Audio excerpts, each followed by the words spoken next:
So, hello everyone, and welcome back to Slasher Sunday.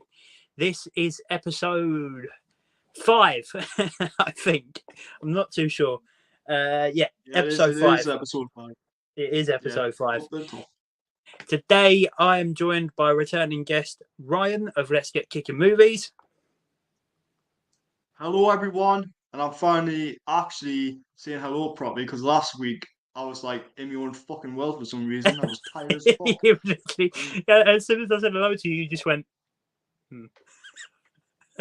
Oh, hello. And we are also going to be joined by Del Boy as well.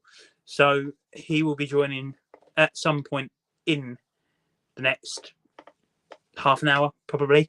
But today's stream is just like any other. Ask us horror questions, ask us genuine shit, and we'll answer it. But before I do get started, I've thought about doing this for a little while, and I've come up with a new idea. So every time I go to film a video, it takes me ages to actually come up with an idea of what to film and what you guys will enjoy. So from now on, since my live streams are always on a Sunday,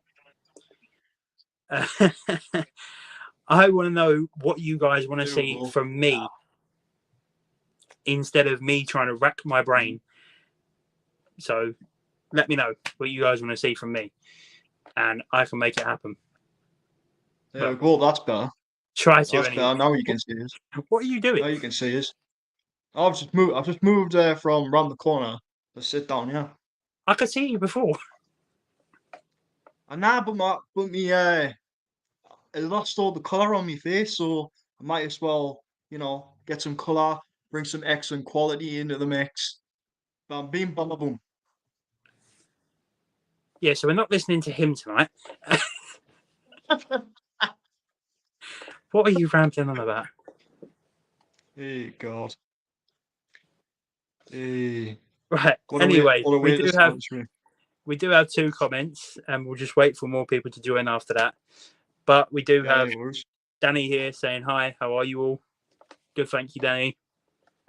Hey, Danny. Are you doing well, bud? And oh God.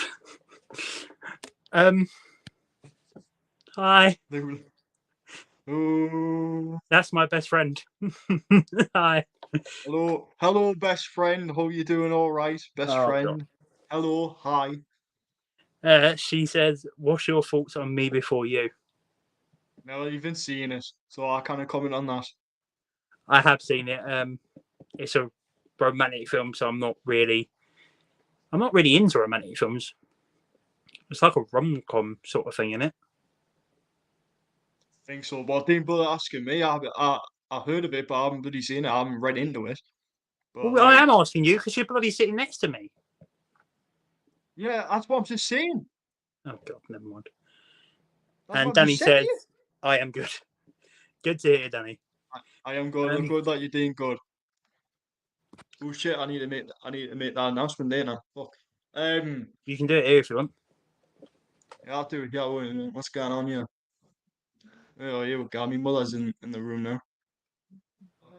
She's wandering about the room. You want to be over there? Yeah, God. Would you stop fucking moving about? That's me bloody mother. She wants to get something out of a crap box, so I had to move, right? Just to so she can get to our crap box. That's basically what it is. So now you're standing up against the wall. Well, yeah, I'm standing here until she gets her shit. I'm shutting the bloody door because I didn't want to hear the telly. So I'm back over here for now. For what? Yeah, here we go. That's better. Right, so the announcement that I'm going to make. If you've seen a post, was it last week, I think, saying that I was going to take a 2-month break. Well, I changed my mind. Can you be quiet? I'm on the stream, man. You're knocking up the announcement. So I've changed my mind, and we're gonna go it should have really just been 3 weeks that was off, and that's what we're gonna do. But for the Halloween special tomorrow, we are basically we're gonna do a random ass chat. Jake is on as always because he's always have a secret way to get on the streams for somehow. So he's always catching the sneaky links. Yeah. And we're going to be joined by, of course, Craig of Del Boy 3K1's Retro Zone, and we might have Night as well.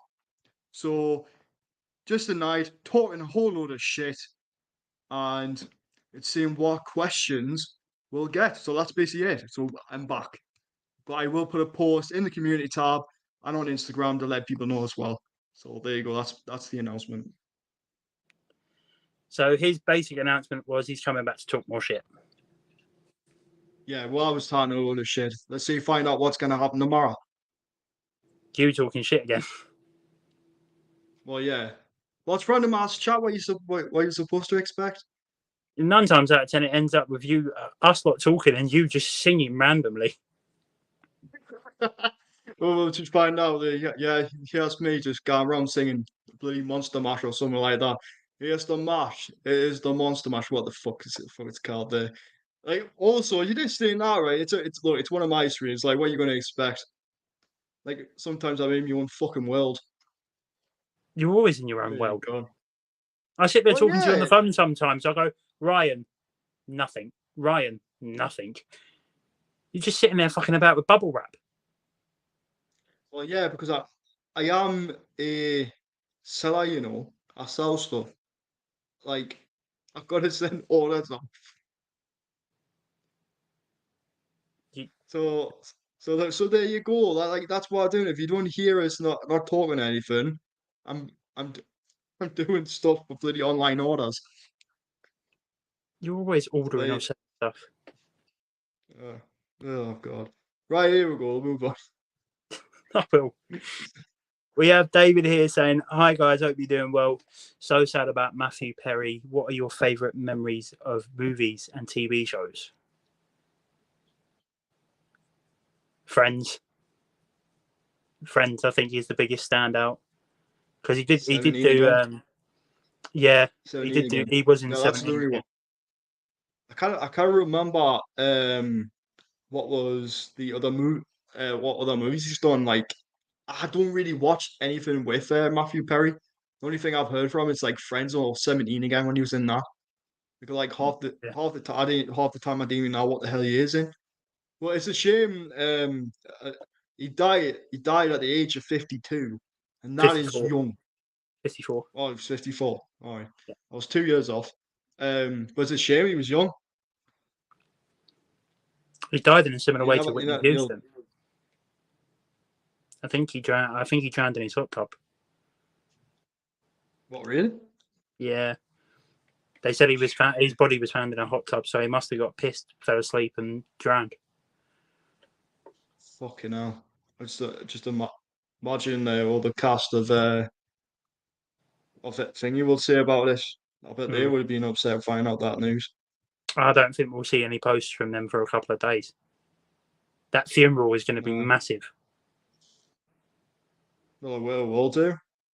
Not like every single celebrity funeral, it's always massive.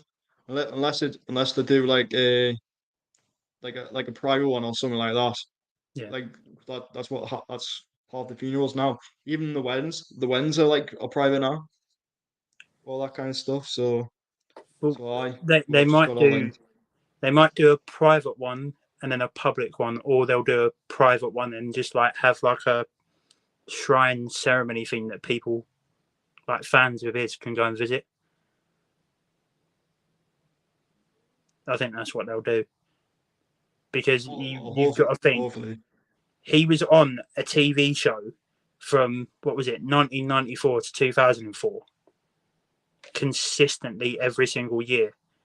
The amount of people that have watched that for the entirety of 10 years and the amount of people that will line up to even just be a part of it. Oh yeah, it's insane. Like how many seasons does that show go on for? It went on for 10 seasons, I think it was. Yeah, I don't even like I think it if I was sit 10. down and watch the something like that. It was either 10 Oh, or here he 11. is. Here he is. Can't remember now. Yeah, reach Sir Bellend.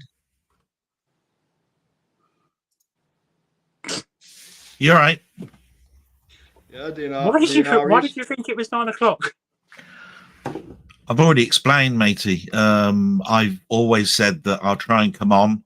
But my blog been tired, and my mother doesn't go to bed at 9. I usually come on when I can at 8 Yeah. o'clock, but it's always because my mother goes to bed at 9.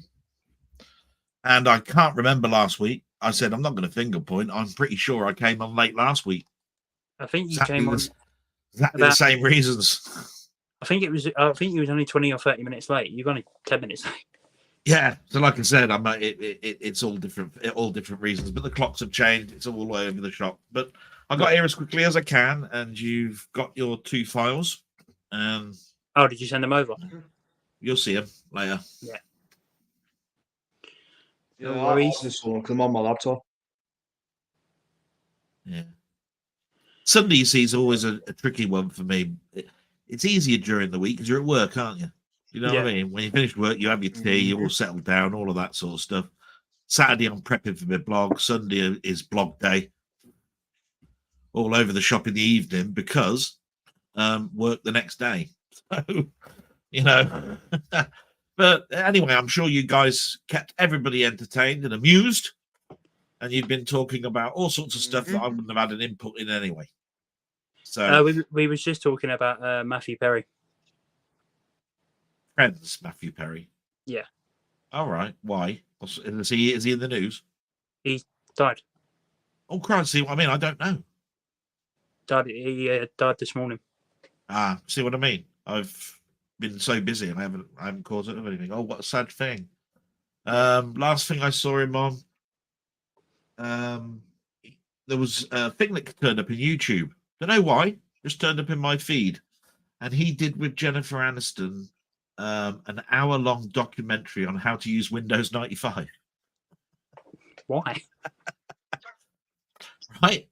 How to use Windows. And he was talking about it. You know, there was lots of jokes about how Bill Gates, you know, is their best mate or something. it was quite weird. But yeah, I haven't thought about Matthew Perry.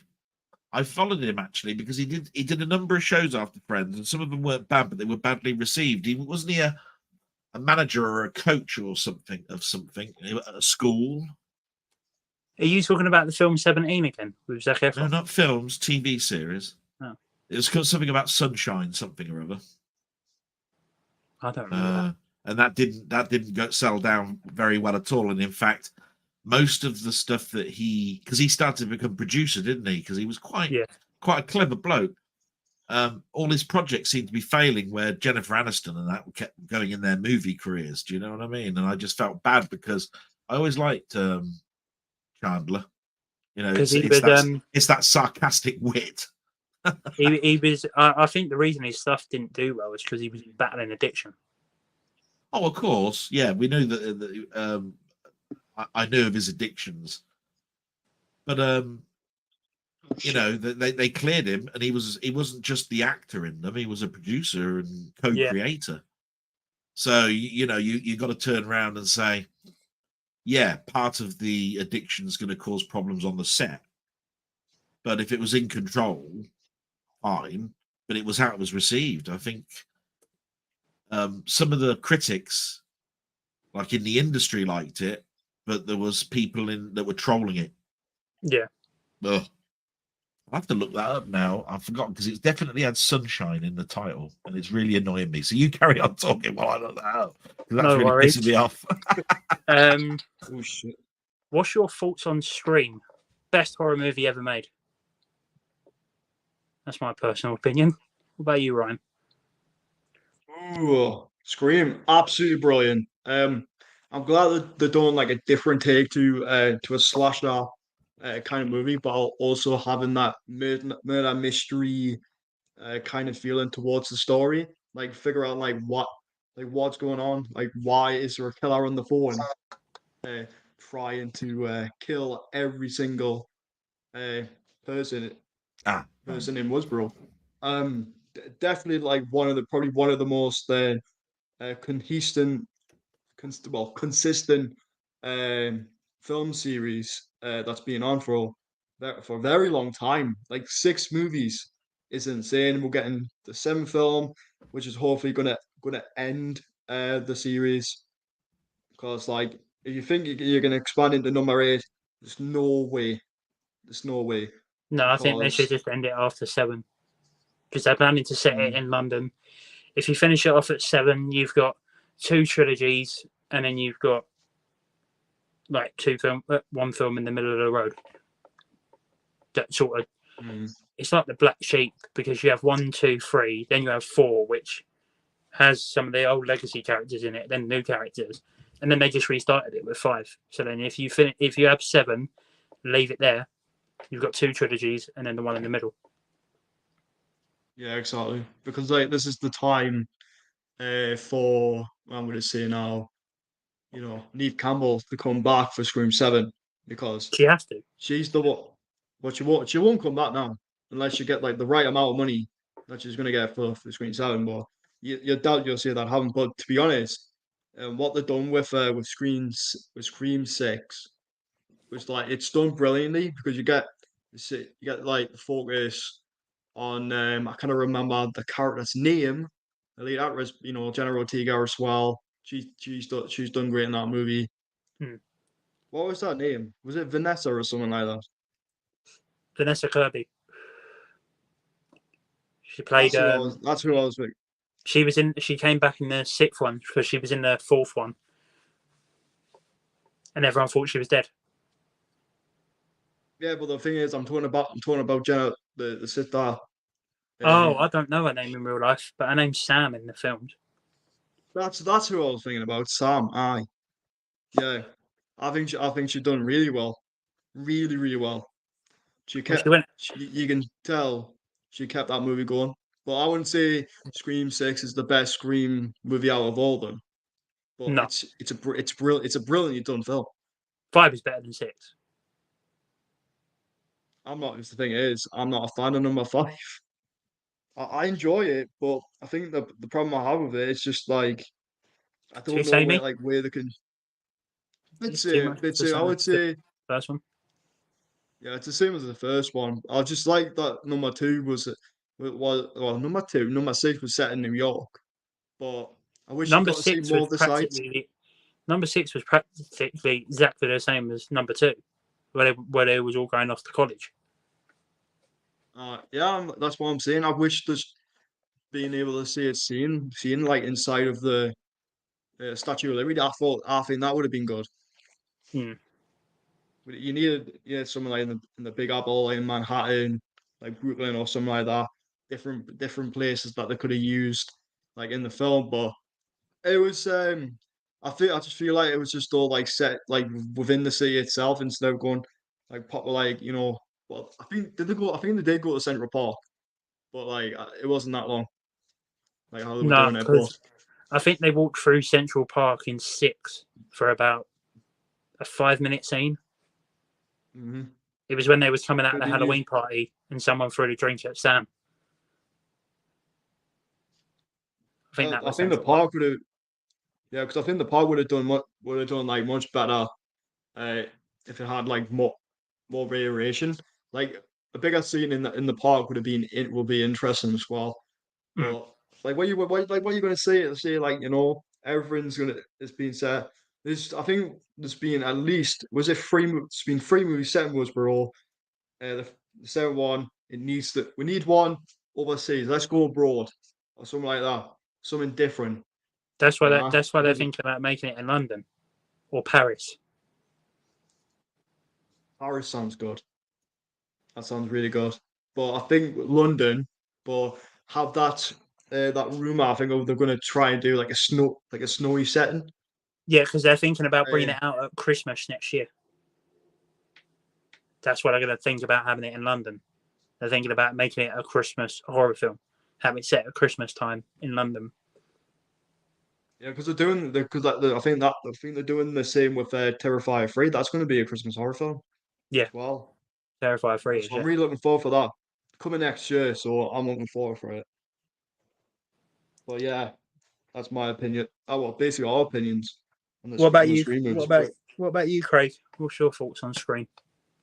Scream. Well, anybody sort of like knows me knows that I had the laser discs when I first saw Scream. It was at the cinema, obviously.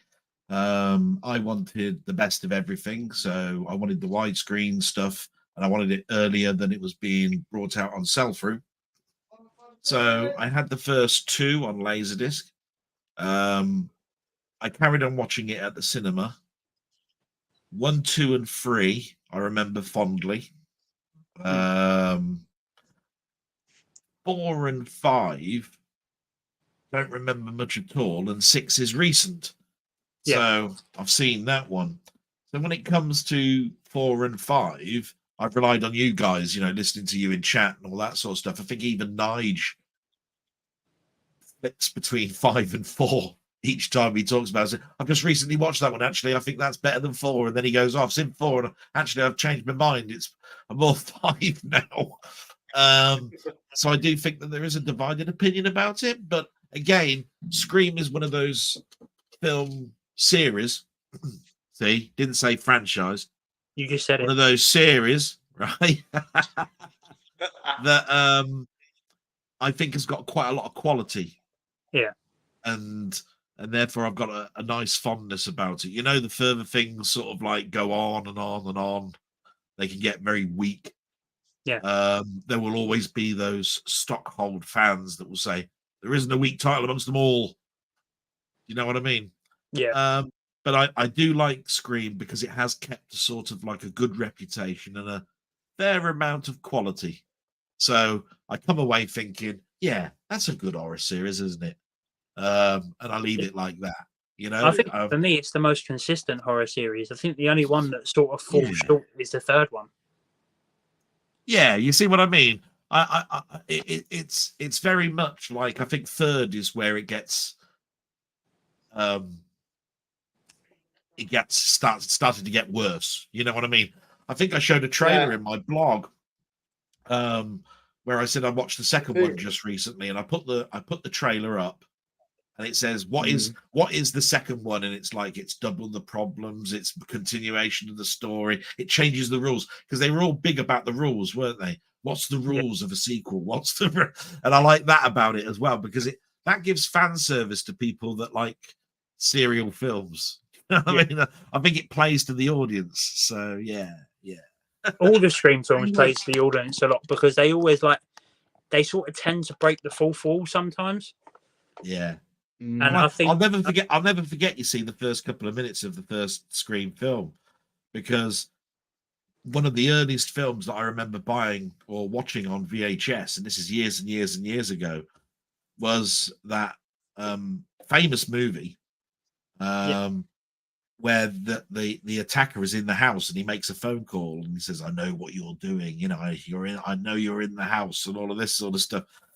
And the woman's going mad, going, "How do you know what I'm doing? What are you doing?" All this sort of stuff. Because he was upstairs making the bloody phone call. Starts going after her. What was it called? Was it the Bells or I can't. Oh God! Famous film. Anyway, and that scared the shit out of me. If that had happened to me, bloody hell, I'd be out that house faster than I'll take it like this. I wouldn't have my underpants on. I'd be out. Wouldn't give a shit. With Scream 3, what I'm going to say is it's basically a he's doing it again.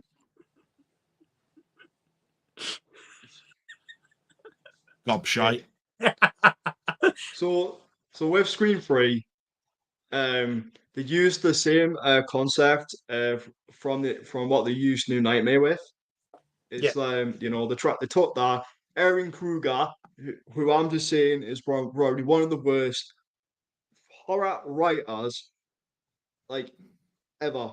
Like he wrote that film. Wasn't Kevin Williamson, who knows how to write the series until the new ones, and they've done really brilliantly from other writers. Would you say worst modern writer though? Because I want you to go back on this and think to yourself, look, there's 100 years here, right? Are you seriously saying that the worst horror writer ever is the person who wrote that film? Now I'm only it's only because it's only because you're using absolutes, right? So I'm just asking, He's do you mean he's one of the no, worst do you mean writers. no, you can have that opinion, but I'm just thinking maybe you think modern. He's the worst modern horror writer that you've ever come across, because most people would turn around and say, well, define modern then. And I'd say, well, anything after 1973 if you want. You know what I mean? It's like, it's just that I've seen some shit. And they're definitely Because, worse like, written you than know, than Scream 3. because Aaron Kruger wrote the script for Rings, right? Right. Yeah. But you do want to know about this? He wrote at least 3 Transformers movies as well. Right. Did he? Yeah, from Revenge of the Fallen up to Age of Extinction. Oh God. Co-wrote or Right. wrote it totally? Right, so he co-wrote Revenge of the Fallen, but he fully done Dark of the Moon and Age of Extinction Right. all himself. Okay, I'm asking because even I haven't really looked, and I do know that those multi-million pound films usually have a load of like, it's like this was written by this guy, but it's the script is written by about 8 people. I'm going, fucking hell, 8 people wrote that script to bits. Always amuses me, and I'm going, wow, because you know you lose vision if you've got somebody who wrote it, great. And then you've got a script that's split apart and 8 people wrote it, you're going, wow. Do you know what I mean? Because the vision's broken down. Like so many people can interpret it one way or another. You know what I mean? I look at it like that and go, doesn't sound right. There's 8 people. Jesus Christ. What's going on here? Anyway, have you got anything else to say, Gobshot? I mean, Ryan? Well, I've been Sorry, slip of the tongue there. Sorry. Like the well, he sent us a bloody message. Oh. Sorry, it was just a notification. No, that's it. That's all. That's all I'll say for it. Oh, thank fuck for that. My brain was about to melt. By the way, fuck off. what I was looking for was the TV series that Matthew Perry did was called Mr. Sunshine. Right. And like I said, he did he did the Odd Couple remake. Yeah, I've never heard of that. I don't know much more what he done after Friends. The Odd Couple, I remember. The Odd Couple is a film that I really, really like, and then they made a TV series with Jack Klugman.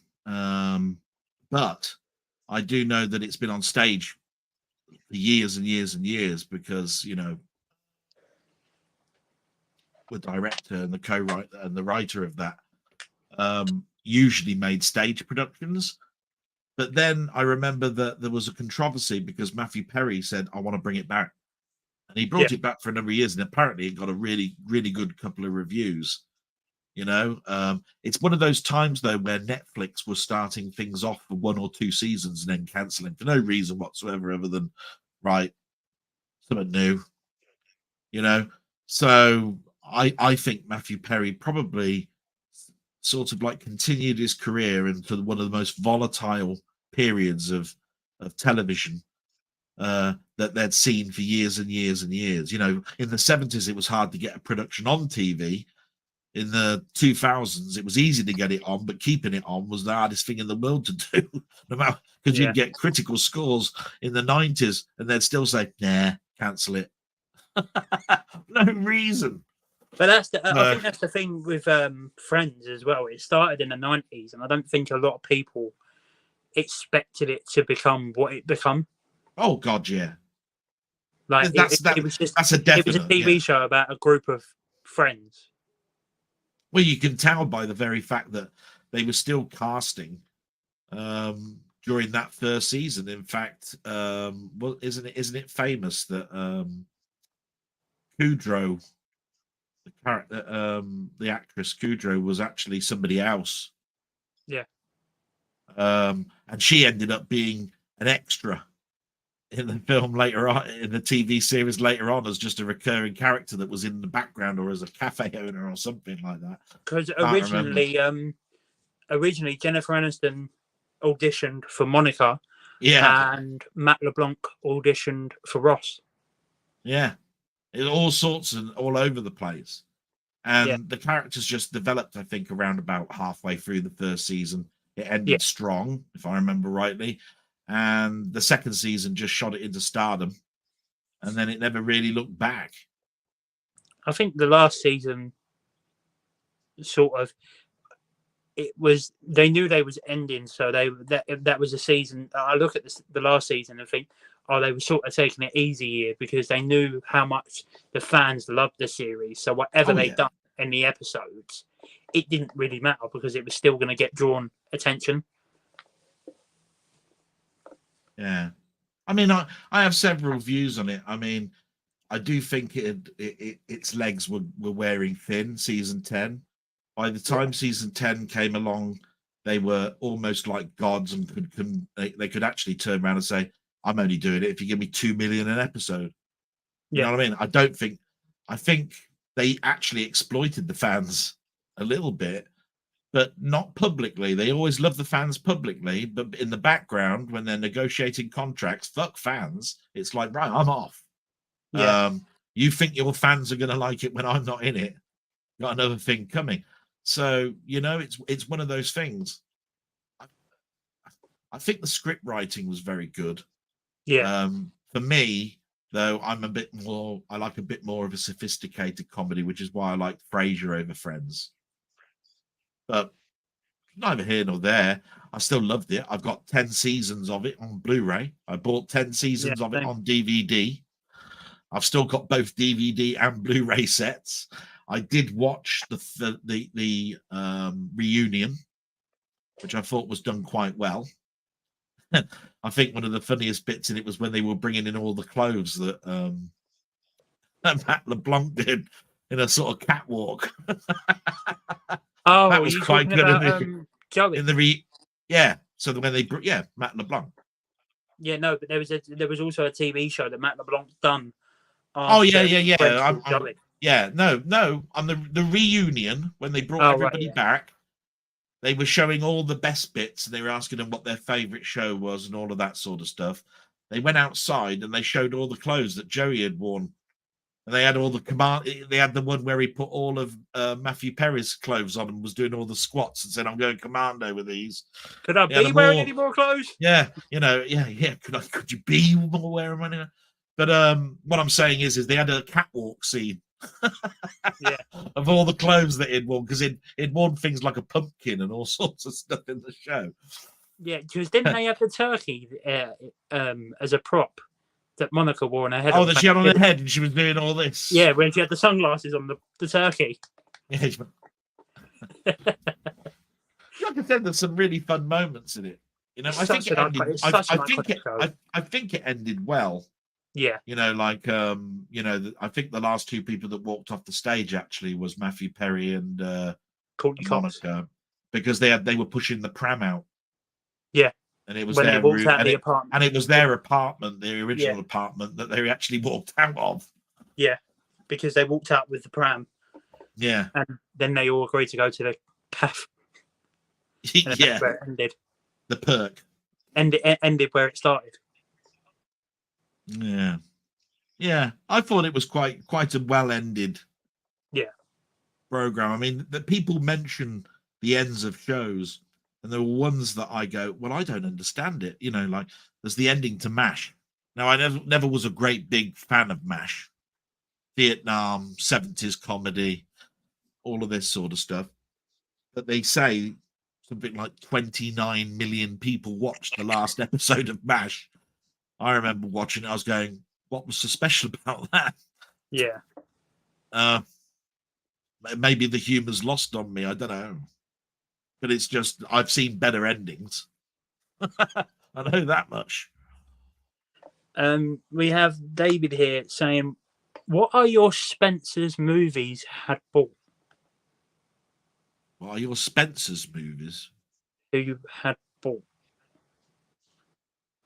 Oh, I can't answer this because I didn't know any of his movies.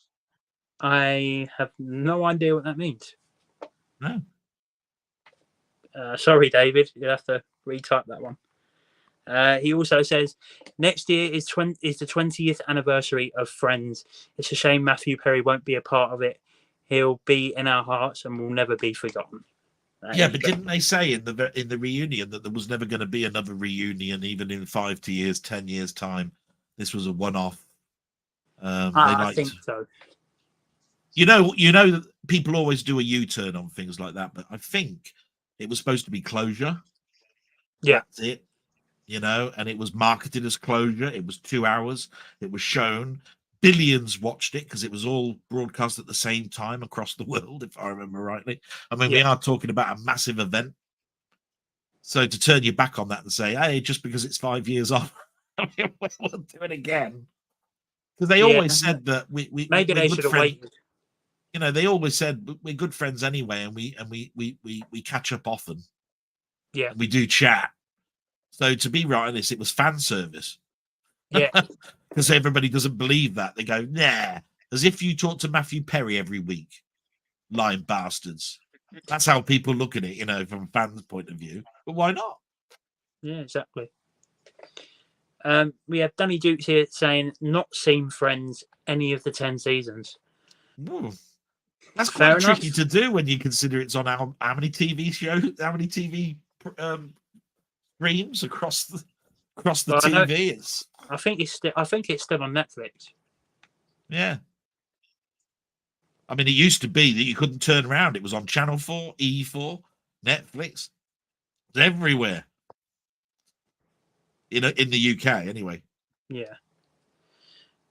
We have Joe Noon here saying R.I.P. Matthew Perry. Yeah. Well, like I said, it's news to me, and wow, I'm a bit sort of like. And we have David here saying, do you own Friends in your collection? Yes. I do not, because I do not like it. Well, just goes to show gobshite. Right, now Yeah. let's move. Let's move on. Although you've got Jennifer Aniston in a fucking Leprechaun film. Oh, excuse my French, but Jesus Christ. Yes. Yeah, well, that's all right, my son. Had to be bloody quick there. God, son, who's that shit? The donkey. That's Bellends. The donkey.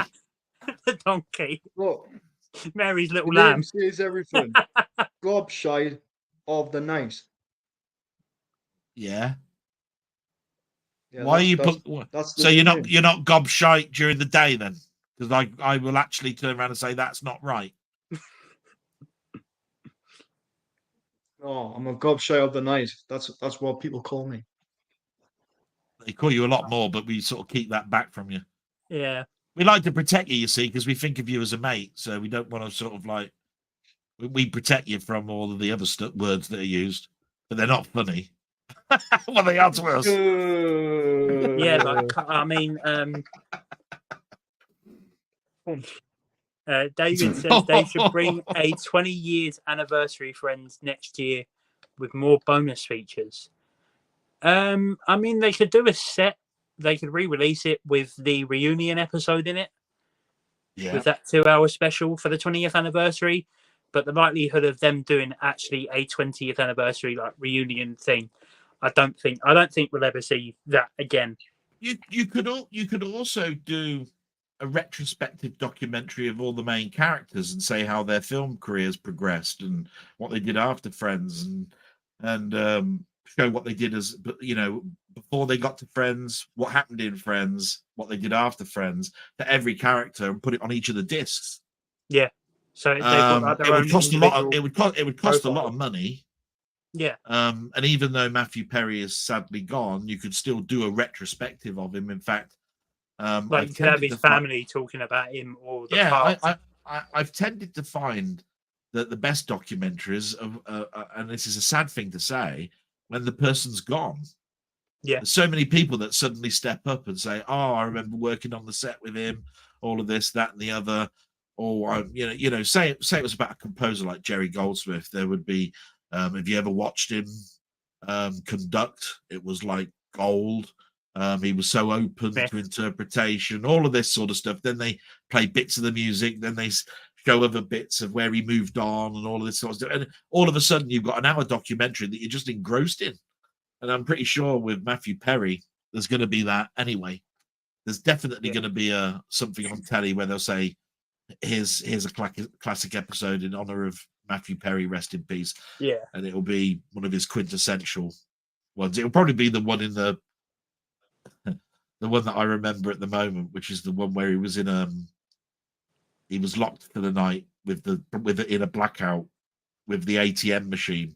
And he tried to look cool, that gun that was already it was off of a piece of metal or something in there. Yeah. It's not even my gun, what am I doing? When he's in the ATM vestibule. That's it. Yeah. And he phones Joey and he goes,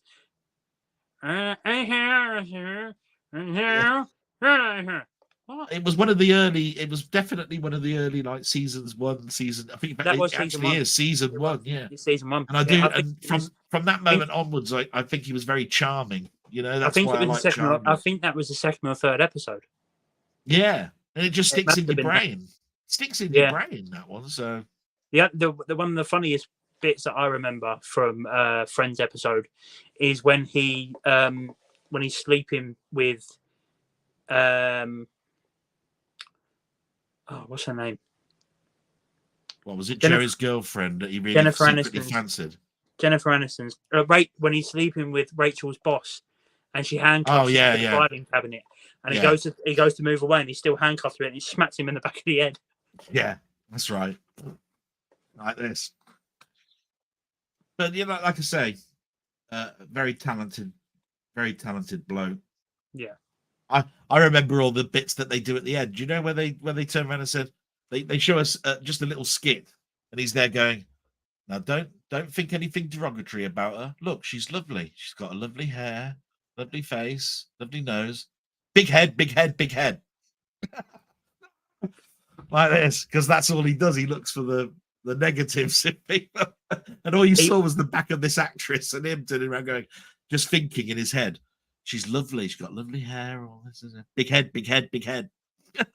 He was a genius when it comes to like sarcastic comedy. Yeah, well, that's the writers. Yeah, he portrayed it. He portrayed it well. Anyway, look, we're keeping Ryan out of it for a little bit, so we'll sort of move on, shall we? What's the next one? I'm intrigued. Said Studio 60 on Sunset Strip. Yeah, that's another TV show he did.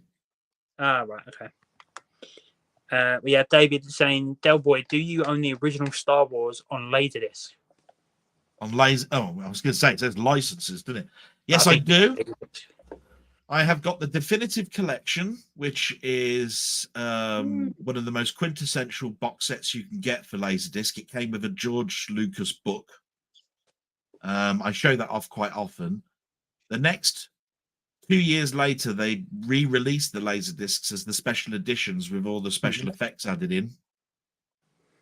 And then we moved to DVD. So some people say both of those sets together, if you've got them both together, you've got gold. Some of them say for a long, long time, the only way you could watch the original Star Wars without all the special effects added in was by Laserdisc. Because it didn't sell that well on DVD, apparently, and it was really hard to get hold of. And if you try and watch Star Wars now, and buy it on physical media, it's very difficult to see the ones without the special effects that have been added. You know what I mean? So, yes, I do. I hold on to that like it's my last breath. Yeah. It ain't going nowhere. That's staying in my collection. Yes, I do own it. And David also says that you should do a video on your Laserdiscs. I have done. I've done some at the end of my blogs. I've shown some off. I've got over 100. I had more than that, but I sold a few, through the years to fund certain stuff. I stopped selling them when they became not worth selling. because you weren't getting any money for them. It was a dead format, a dead media. So sometimes people would turn around and say, I wouldn't give you 50 pence for it because it's a waste of money. These people now, collectors look at them as, even if I haven't got a Laserdisc player, I want it because I want the cover art. I want the booklet that comes with it. I want the, you know, that lovely, because it's like vinyl record. Yeah. You know what I mean? It's huge, and the cover art and everything on it is just lovely. So now people are big into it again. All of a sudden, who knew? There you go. Do. How many laser discs do you own? Yeah, just over 100. Wow. Ryan, do you own any laser discs? No, I do not own any laser discs because there wasn't a rat round during my time because I would have been a bane. I wasn't That's even true. born. So I have seen some in charity shops before, but like never really took any notice. I mean, a lot of people knew that it was still a niche thing when I was buying them. In fact, I bought most of my laser discs from a company called Laserdisc Enterprises. It was a mail order company. The nice thing about the Laserdisc player, because it didn't really market or sell very well over here, is that they were all multi-region. Yeah. So basically, you bought a Laserdisc from anywhere and it would play in your player. Laserdiscs also came out literally about 2 months after the British cinema release, because there was a big gap between when America showed it in the cinemas and Britain showed it in the cinemas. There was a big gap. And so as soon as it had gone out in America, the clock was ticking for when it was going to be on Laserdisc. It got over here in the cinema, and I'd have the Laserdisc of it the same day that it was on at the cinema. You could convert it onto tape and sell it. Yeah. Oh, do you want to see it at home? Perfect picture. There was none of that gubbins of, oh, I bet it's one of those camera things from you know, in the cinema. No, these were off a Laserdisc. That's why the quality went up so well with piracy around those times. I remember Die Hard 3 was a popular one. Yeah. That was on video all over the place. And I'll tell you what, it was always the letterbox version. You could tell it came from the Laserdisc.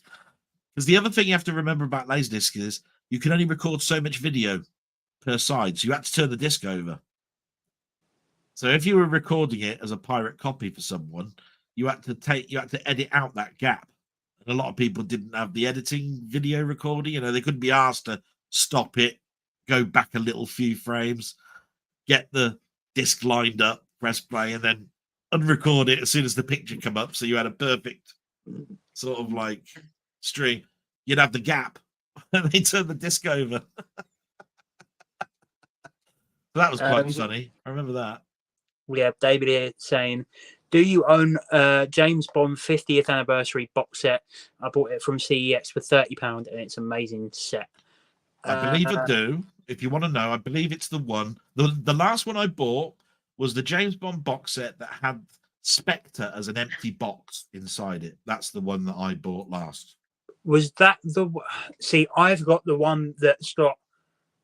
that already had Spectre in it, because I think it was the one in the white box, because I think they released it before Spectre came out and they had a space in there for it. That's it. And yeah, they re-released it with Spectre in it. Yeah, so mine didn't come with Spectre. Mine had an empty box, but I still think it was the 50th anniversary set. But I do remember that it was still being sold as a 50th anniversary set when that film did come out, and so that edition came with the disc in it. Or is that's how it worked. Or is the 50th anniversary set the one that comes with the two big books in it, and it's got the two big digibooks? I'm not sure. I remember it was a big event because I bought the soundtracks, because there was the James Bond 50 years of music and all sorts of stuff, and I bought those on vinyl. Yeah. I mean, I can't go through my crates looking for it, but you might be able to do something better, Jake. I'm just going to try and find it on YouTube. Ah, okay. And see if it's the box set we're talking about. Bond. Oh. I know they were slim Bloody hell. cases. Yeah. What the hell?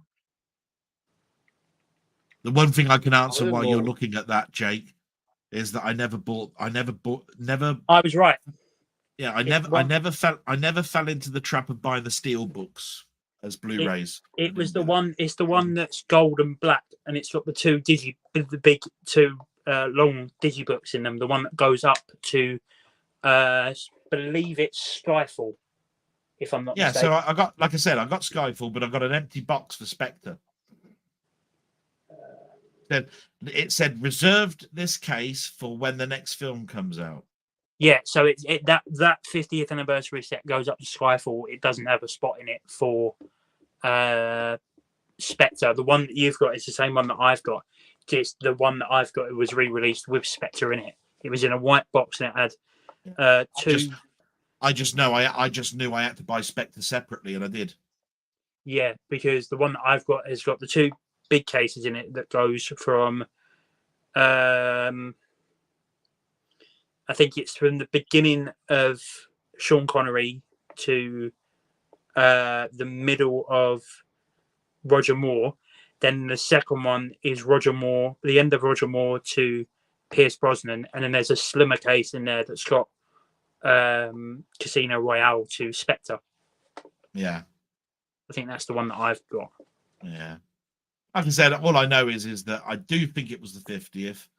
I do know it's got all of the films in it. I do know that there was an empty. The way I remember it is it had an empty case and it said this is for Spectre, and I remember buying Spectre about a year later, putting it in it. So.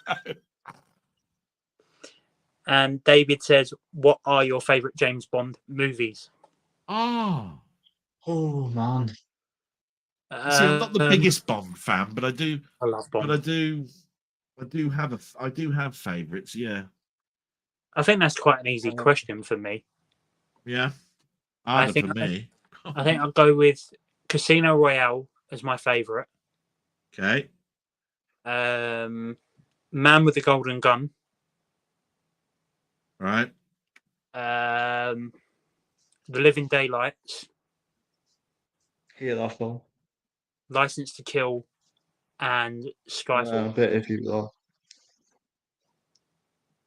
I I think think they're my favourite Bond films. I mean, obviously, for me, being a bit older, I loved Goldfinger. Yeah, I love Mr. Goldfinger. Goldfinger. When it came to Roger Moore, it's harder for me, you see, because that was my Bond. Grew up, you see, watching Bond in my early years, going into my teens, watching this great guy going around doing all these spy things. So it's a bit harder, you see. So I do know I loved The Spy Who Loved Me. I know I liked View to a Kill, even though it was his last one. I thought it was a pretty strong film. I found it a bit of a pity for the next Bond, who only did two. It was Dalton. Timothy Dalton. I think the first one was better than the second one, even though the second one is actually the more violent. So that's license to kill, isn't it? Living Daylights and License to Kill. Yeah. Now, what I'm saying is the one that I didn't really like is the one with the musician. You know what I mean? I don't think that was very particularly strong title. When it then came to Pierce Brosnan, it was many years later, and Bond was out of favor even with a lot of people that were growing up with it. I even started to fall out with the music. Yeah. You know, you got Tom Arnold, who did a great job with the score. But when it came to the title tracks, Madonna. Yeah, I mean, all this shit. I was going. It started going to over the top modern pop music, and it was just shit. And then there was a resurgence with Craig, with Daniel Craig. Yeah. And I actually quite liked Casino Royale because there was a part of it that was black and white, if I remember rightly. Yeah. And it was more it was more like his first kill type story. But out for Daniel Craig, I don't know whether I've got a favourite. I think Skyfall is a very strong one. Yeah, and Spectre, they all had good title tracks as well. yeah. I Apart mean, from Spectre less so. Spectre less so. And But I was so happy when I bought the 50th box set that it had Skyfall in it, because I thought, oh, well, at least it's got a great tune, great story, the one of the latest ones, and I've got it in the box, so that's great. Yeah, I think Daniel Craig's worst James Bond film was Quantum of Solace. Yeah, I wouldn't disagree with that. I wouldn't disagree with that. The opening title track with Alicia Keys and the guy out of he done the song Seven Nation Army. Yeah. Yeah, him. It was him and Alicia Keys that done the opening title track for Quantum of Solace. It just had it for me. That story just fell flat on its ass for a James Bond film. So, just going back, I'm sorry I'm not giving a very good answer, and it's a very broken up answer. But for someone like me that's watched film and has collected film for such a number of years over a number of different formats and medias, when you were going to the cinema and it was Roger Moore, it was an event, because there was a couple of years between each of the films. And you had such great villains like Scaramanga. You had Christopher, Christopher Lee, Christopher Lee. I mean, what can you not like about that? Yeah. Moonraker was probably one that I enjoyed at the time, and I wince at now. Yeah, it's definitely Roger Moore's work, because it really has aged bad. Yeah. But at the time, it was like space. James Bond in space. What can you not like about this? It's space. And then nowadays, you think, fucking hell, James Bond in space. What's this shite? Yeah. It goes from, oh my god, James Bond in space, to Moonraker again had a lot of problems, but also had the return of Shirley Bassey. Yeah, the title tune. And what can you hate about a James Bond theme with Shirley Bassey in it? I mean, they're absolute stunners. Yeah. I mean, she knocked it out the ballpark with every single one. Yeah. In fact, the weakest one that not the weakest one, but the one that I have the least respect for, because it's a great artist that I think just phoned it in, was Tom Jones. Yeah. He should have knocked that out the park and basically surpassed Shirley Bassey. And it was like, no. I've always said that there was one person I would have loved to have done a James Bond theme, and I think he still can do it, but I just don't think it would be as popular now as it was in the past. I would have loved Michael Bublé to do. Well, yeah, swing, isn't it? It's the Rat Pack sort of like, yeah. You can see it working. I mean, Ocean 13, I think, has a track that's very swing, Vegas-y type vibe to it. I think it would have worked for Casino Royale. Yeah, I'd agree with that. What do you think, Gobshot? I mean, Ryan? Ryan? Are we looking at soundtrack for Bond songs, or like fit? Well, your opinion on Bond, you've sort of like stepped in the background. You probably don't like Bond, but maybe you can come up with something. Wait, what? That you do like about Bond. I've seen them. Well, then start talking about it. Then. I was looking at some of mine. So you weren't interested in us then? Yeah, you fucking gobshite. Oh, fuck you. I would say my favorite Bond movies is definitely. I've got to say, Goldfinger is definitely one. Amazing Bond movie right there. I would say GoldenEye is a really good, decent one. Oh, I forgot about GoldenEye. Well, the game was great, but I wasn't a big fan of the film, so I didn't bother mentioning it. Yeah, I know. Not a big fan of Tina Turner's theme either, really. Yeah. Go on. I prefer Casino Royale over Skyfall, but I still enjoy it. Yeah. I would say my favorite Roger Moore one is definitely going to be the Man with the Golden Gun. I think Yeah. that's really fun. Okay. I agree. A Well, Lulu yeah, track. A Lulu track with, Christopher Lee, wasn't it? So Yeah. that's why I enjoyed it because I like Chris. I like Chris Lee as a villain. He just does it so well. and of course that's our link into David Niven. David Perry.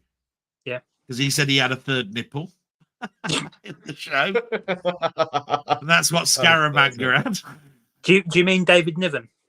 No, in Friends. Oh, Matthew Perry. Matthew Perry. He said his character Chandler had a third nipple. He was a bit scared of showing people it, didn't he? Yeah. And that's like Scaramanga. Yeah. So there's the 7 degrees of separation that separates Christopher Lee with Matthew Perry. I do absolutely love the opening track to I think A View to a Kill from Duran Duran. I think the Yeah, song but for I that liked is great. Aha as well, and those were two very close together. Yeah. Very good period, but then again, that's 80s for you. Yeah. I think exactly. the 80s was absolutely brilliant. I mean, I bought a shitload of soundtracks in the 80s. You wouldn't believe how many I bought. I do still believe that Living Let Die has like has the longest what was it, chase scene in a movie? You know when they're on that hovercraft thing? I think it was. No, it was No? beaten. It was beaten by Bad Boys 2 for the longest chase scene. Yeah. No, I was talking about in Bond history, man. Well, you just said the way you posed the question was just general. No, I didn't say it in general. I would say I said in the series. That's what I said. Oh well, yeah, and also the opening track for Living Let Die is fantastic. So isn't the car chase though in the Spy Who Loved Me a very long one because it goes underwater and continues for quite a while underwater, and then comes back onto the beach into a submarine. So if you added all of those minutes together, doesn't that beat the one that you just said? Because I mean, I think the longest chase scene in a Bond film is actually again with Roger Moore, but it's on speedboats. Yeah. That's the one I was talking about, man. But that's speedboats, not cars. I didn't say cars. It wasn't me who said cars. I said hovercraft. No, Cars. That's not a bloody hovercraft, is it? It's a speedboat. Cars is a Pixar movie. We're talking about James Bond. You dipshit. Where was the hovercraft in a speedboat? It was in Back to the Future. Why are we going off topic here? Well, fucking hell. Oh yeah, I really liked it when Bond got into a DeLorean. I love winding me up. No, you're not. You actually meant it. You can see it on your face. I really it was love all over your face. I really love when 007 done a crossover with Bellends' head. Yeah.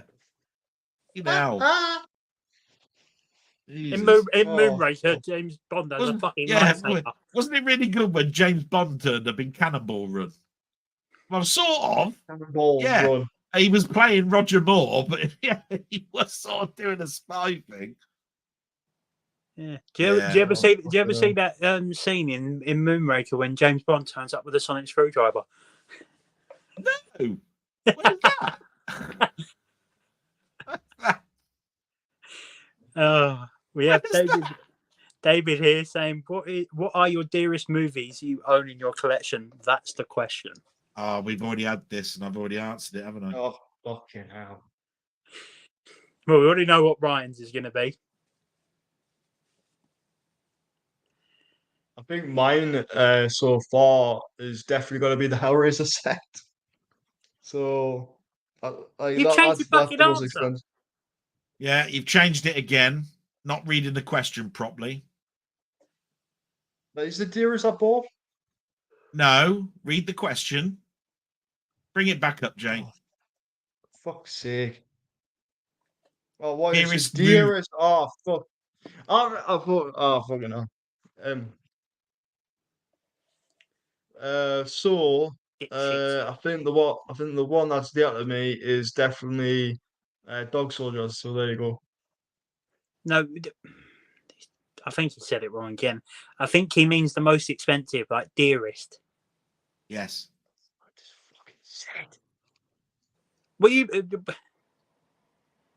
Yeah, just reword it in Look, English. what's the What is most the- expensive item in your collection? Yeah. How much? Yeah. Okay. Instead of putting a value on it, like how much it's worth now, right? How Right. much Here did we you go. pay for Look, it at no, the time? it is. What is the most expensive film you bought at the time? So I actually spent 50 quid on this at the time it came out. What is the most expensive? Not how much it's worth now because it's gone up in 15 years. What is the most expensive film you bought? You know, man. Keep putting us on the keeps putting us on the fucking spot. This every single fucking time this question pops up. I know, it's great. I love questions. You want to see me in my blog sweating? Shit. Somebody turns around to you and says, "Hey, you've supported Coventry for 25 years. What's your favourite player?" Yeah, you ask that, answer that, without knowing that the question was coming up. So, what is your answer, Ryan? Yes, what is your answer, Gobshite? Dean fucking nah. So there you go. What about you, Del Boy? Well, I answered it last time. It was a Laserdisc, didn't I? Yeah. And I said it was if you look at it from a series of films, it was the Star Wars box set because that was £185. Mhm. But as a singular Laserdisc that came in a presentation box set, I think it was Jaws, just because I think it was 120 quid for that. But Toy Story would have been pretty close because it was Disney. Disney was bloody expensive. And that would have been a close to 125, 130 quid. For me, it's my Exorcist set. Yeah, your recent purchase, 70 Well, quid. it's that joint with the Transformers set. With same price, wasn't it? Yeah. So I've got two answers for that one. David says they should bring a Matthew Perry complete movie collection on Blu-ray and 4K. So I tell you, the difficulty with that is he's probably worked for multiple studios, and the licensing would be difficult. It's always difficult when you're trying to bring a collection out of a particular artist because they don't stay with one studio. And I think he's worked on more TV. He's done more TV shows than movies. Yeah, but if you did put it as a Matthew Perry film box set, it'd still be, like I said, it'd be so difficult. We're so lucky that Clint Eastwood stayed with Warner for so long. Yeah. Because you can have a huge chunk. Do you see what I mean? But even if you're a director collector and you wanted Hitchcock, right? North by Northwest was done by Universal, not MGM. So you have a problem trying to get a box set of Hitchcock together. There was one that did come out. I think it's because Universal said for this one particular box set, we will give you the license to put it in your set. Yeah. Otherwise, North by Northwest is always excluded from just about everything Hitchcock's ever done. I absolutely love this next question because I was going to pose this to you guys last night because we was talking about who should play the next Doctor. And then I came up and said, who should play the next James Bond? And David has just said, James Bond is 61 this year. Who do you think could play the next James Bond? Yeah, well. And my easiest that I've always stuck by these two names on who I think should play the next Bond. And it's always been either Tom Hardy or Cillian Murphy. Ah. So not Sylvester Stallone and Arnold Schwarzenegger then? Arnold who? Arnold who?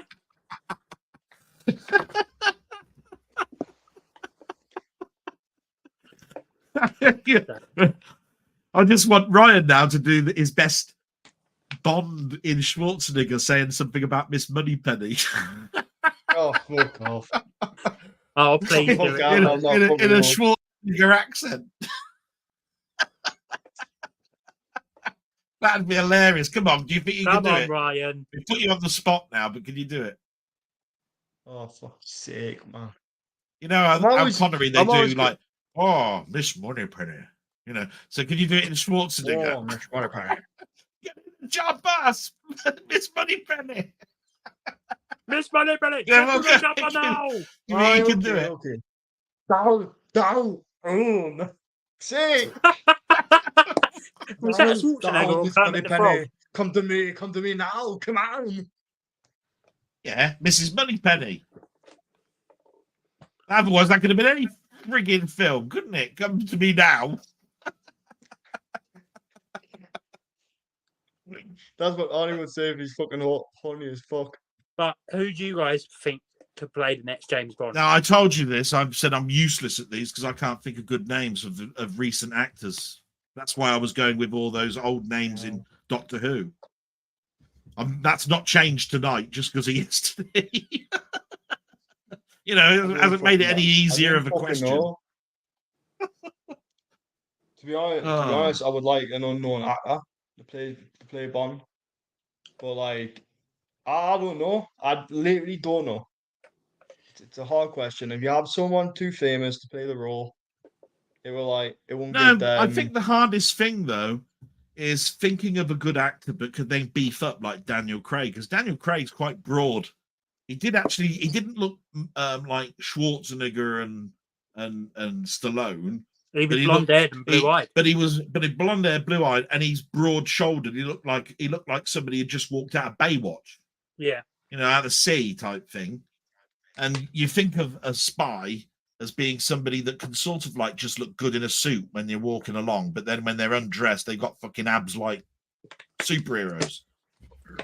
So that's where it's difficult for me, because you could probably name some fantastic actors that would play the scene well, but you wouldn't think they'd beef up that well.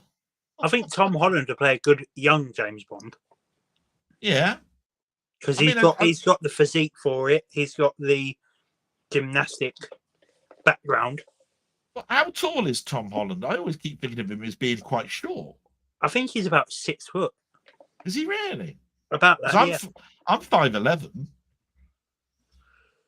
I'm about. And I keep thinking that Bond is always about like 6'2". Yeah, I'm Roger Moore was tall. 5'9".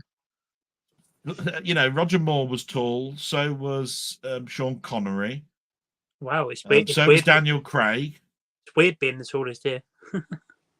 Yeah. So I think of anybody like even 6 foot and below is not the right character, because you just think of someone who's quite tall and broad. Hmm. I mean, take it like this: David Niven was Bond in Casino Royale. Yeah. So was Woody Allen in the same film. Yeah. They were both shit as Bonds. Yeah, they were. Fucking hell. We have David here saying, or do you think we don't need any more Bond movies? What do you say? Oh. Can I'll tell you, I've got my answer to that one, and it's a stock one. Okay. Bond is not now written for me, because Bond was written for me when I was a child that loved spy espionage films. Yeah. And it's rewritten itself every 5-6 years into the modern audience that we see now. So the people that need to answer that are the people that have probably watched The Last Generation. So the people that where Daniel Craig is their Bond should really decide, do you want to see more Bond for your chip? Because you're just about to have kids and they're going to be watching this series of films. Do you want them to be introduced into it like you were introduced to it with your mum and dad and all of that? Because that's what Bond was to me. It was a family spy fun thing. There was always a James Bond film and gadgets and shit. There was always a James Bond film on a Saturday or Sunday night. Yeah. So as far as I'm concerned, I'm the wrong person to ask, because I come from that period where if I'd have had children, they'd be in their 30s now. I'd be having grandchildren, and the question that would be being asked to my son, would you like Bond to continue? Because I'm the fuddy-duddy that's old now. Yeah. You know what I mean? That doesn't really have a say. My time as Bond has been those ones that I've talked about, Roger Moore, Sean Connery. When you get past, when you get to the Pierce Brosnan, I'm sort of out. Yeah. I think for me personally, James Bond is a generational thing. Yeah, very much so. Like it's like Doctor Who in a way, where the actors changing all the time, so it's always a fresher approach. And I think with James Bond, if they brought the right actor along to play Bond, and they had the right directional view and writers and producers, they could make Bond forever, because Bond will travel through different generations. So I would show my kids James Bond, then my kids would show their kids James Bond. It's a generational thing where you either like James Bond or you don't like James Bond, because you see it religiously. And yeah, I think whenever a James Bond film comes out, it's a spectacle, because it's not like these movie series nowadays where we get one every year or two. James Bond is a film series that we get one of the films every 3 to 5 years. Mm. And I think if you're looking at it from that perspective, carry on all day long. That's a good title for a Carry On film, isn't it? Carry on all day long. What about yourself, Ryan? I think in my opinion, had its day, not had its day. What do you reckon? Well, you just interrupted us when I was just about to say it. That's because you got a gobshite, ain't you? Go on. Right, let's fucking see me coming. In my opinion, I think James Bond I think it's time to close the curtain on it now. It's like that's a great answer. Now let's see. Next. Well, you just said there's nothing else to say. Is it? Close the curtain. There you go. Well done. Thanks very much for letting us know your thoughts. Yeah, there you go. There's my fucking opinion. Go on, I'm only joking. So the reason they should close the curtain is carry on. It's that, like, within the next 20 years or so, I don't think James Bond is gonna be the biggest film series of all have that popularity like what I had during the 2000s. I is teenagers going to be interested in James Bond now? No, because they'll be more interested in seeing brand new characters being created, like Kingsman. Kingsman's the new thing that take over James Bond, because that's been doing really good at the box office. But The it's last one didn't. Last Kingsman film didn't. But carry on. I can finish me fucking bloody comment. So yeah, I think it's time to just close the curtain, wait at least 10 or 20 years or so, then bring the character back. Bring something brand new to the role, like go back to the 60s, like something like that, or even that. I will say it like in the the 40s, during wartime, or something different like that. I think that would be an interesting take to Bond. But yeah, well, it's an interesting point. My answer to that is you're totally wrong. But I look at it like this. We were talking about this when even Bond was around with me, right? Yeah. And there was this cut-off point where Roger Moore was leaving, and who the next Bond was going to be. Now, my answer to that was, how many more books are there by Fleming to do, right? And who's producing it at the moment and has been producing it all the way through? I'd have liked the producers that had done it all the way through to carry on doing it until the original books were over, and then stop. Yeah. Then give it a break, and then you bring it back with the new adventures of Bond, totally rewritten for a modern audience, no connection to Ian Fleming, and you've got the modern audience version of Bond. Yeah. Trouble is that what they're doing now is that they're splitting books up and doing chapters and making them individual films that really Ian Fleming didn't write it that way. And they're trying their darndest to make a 60s book a 2020s book. And that's pretty hard to do because it's a stereotypical character and the world has moved on.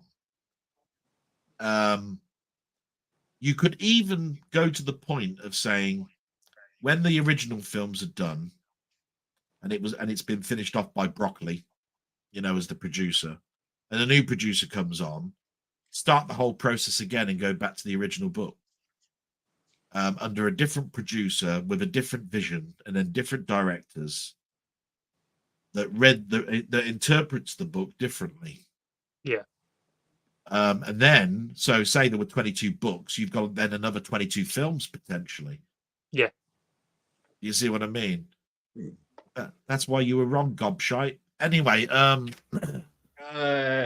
that was my own personal opinion. Where I wanted to take the franchise. So I've got my own personal opinion. You've got your opinion, right? Yeah. And I was joking Prince with you. See, Bellends- look, he's biting already. Ryan. Yeah. I was waiting for him to answer. But we have David here saying, my favourite of the James Bond films is Goldfinger, GoldenEye, and Skyfall. 3 classics. Yeah. I'll turn around. He also says, who is your favourite James Bond actor? See what I mean? It's terrible.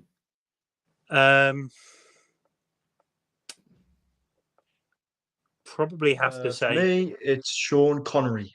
yeah, the original Sean Connery. I already know this one down here. It's Roger Moore.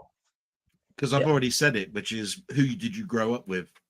But it's just, in my time, I've gone back to that and gone, I think Sean Connery was brilliant. Yeah. And then there are other times where I've turned around and said, that Scottish bastard weren't even English. Fuck off. Yeah. All sorts of things. Do you know what I mean? So yeah, it's a hard one. Really is. Not, to a person that's watched it from the start and was, literally, when I was born, Sean Connery was only in Bond for another 3 years before he changed to Roger Moore. It was George Lazenby first. George Lazenby, yeah, before that, yeah. Yeah. But all I'm trying to say is that because he was only in it once. Yeah. I'll tell you what, of all the films that have come out of James Bond, and this is just to end, I suppose, a little bit here, the score to On Her Majesty's Secret Service, which is what we're talking about, is absolutely fantastic. Yeah. Because the theme isn't even a theme tune; it's actually just a score. Yeah. It's got a theme tune at the end, which is We've Got All the Time in the World.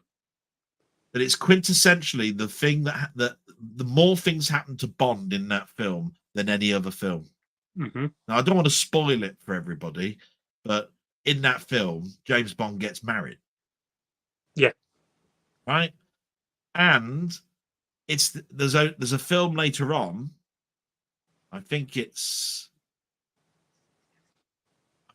The Spy Who Loved Me, or it might be the next one that references that death. Yeah, because he's mourning her. Yeah. So at the end of the day, that film is quintessential, and yet it has a person that only played it once.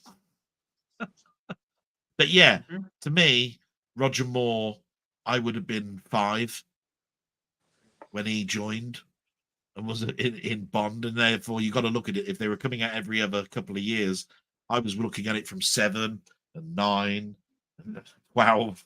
You see what I mean? Because they were coming out every couple of years. So of course Roger Moore would have been in my brain. Yeah. You know what I mean? I'd have said, who's this Scots bastard? Got this great guy here. Yeah. David also says, "Who is your favourite baddie in James Bond?" Oh, for fuck's sake.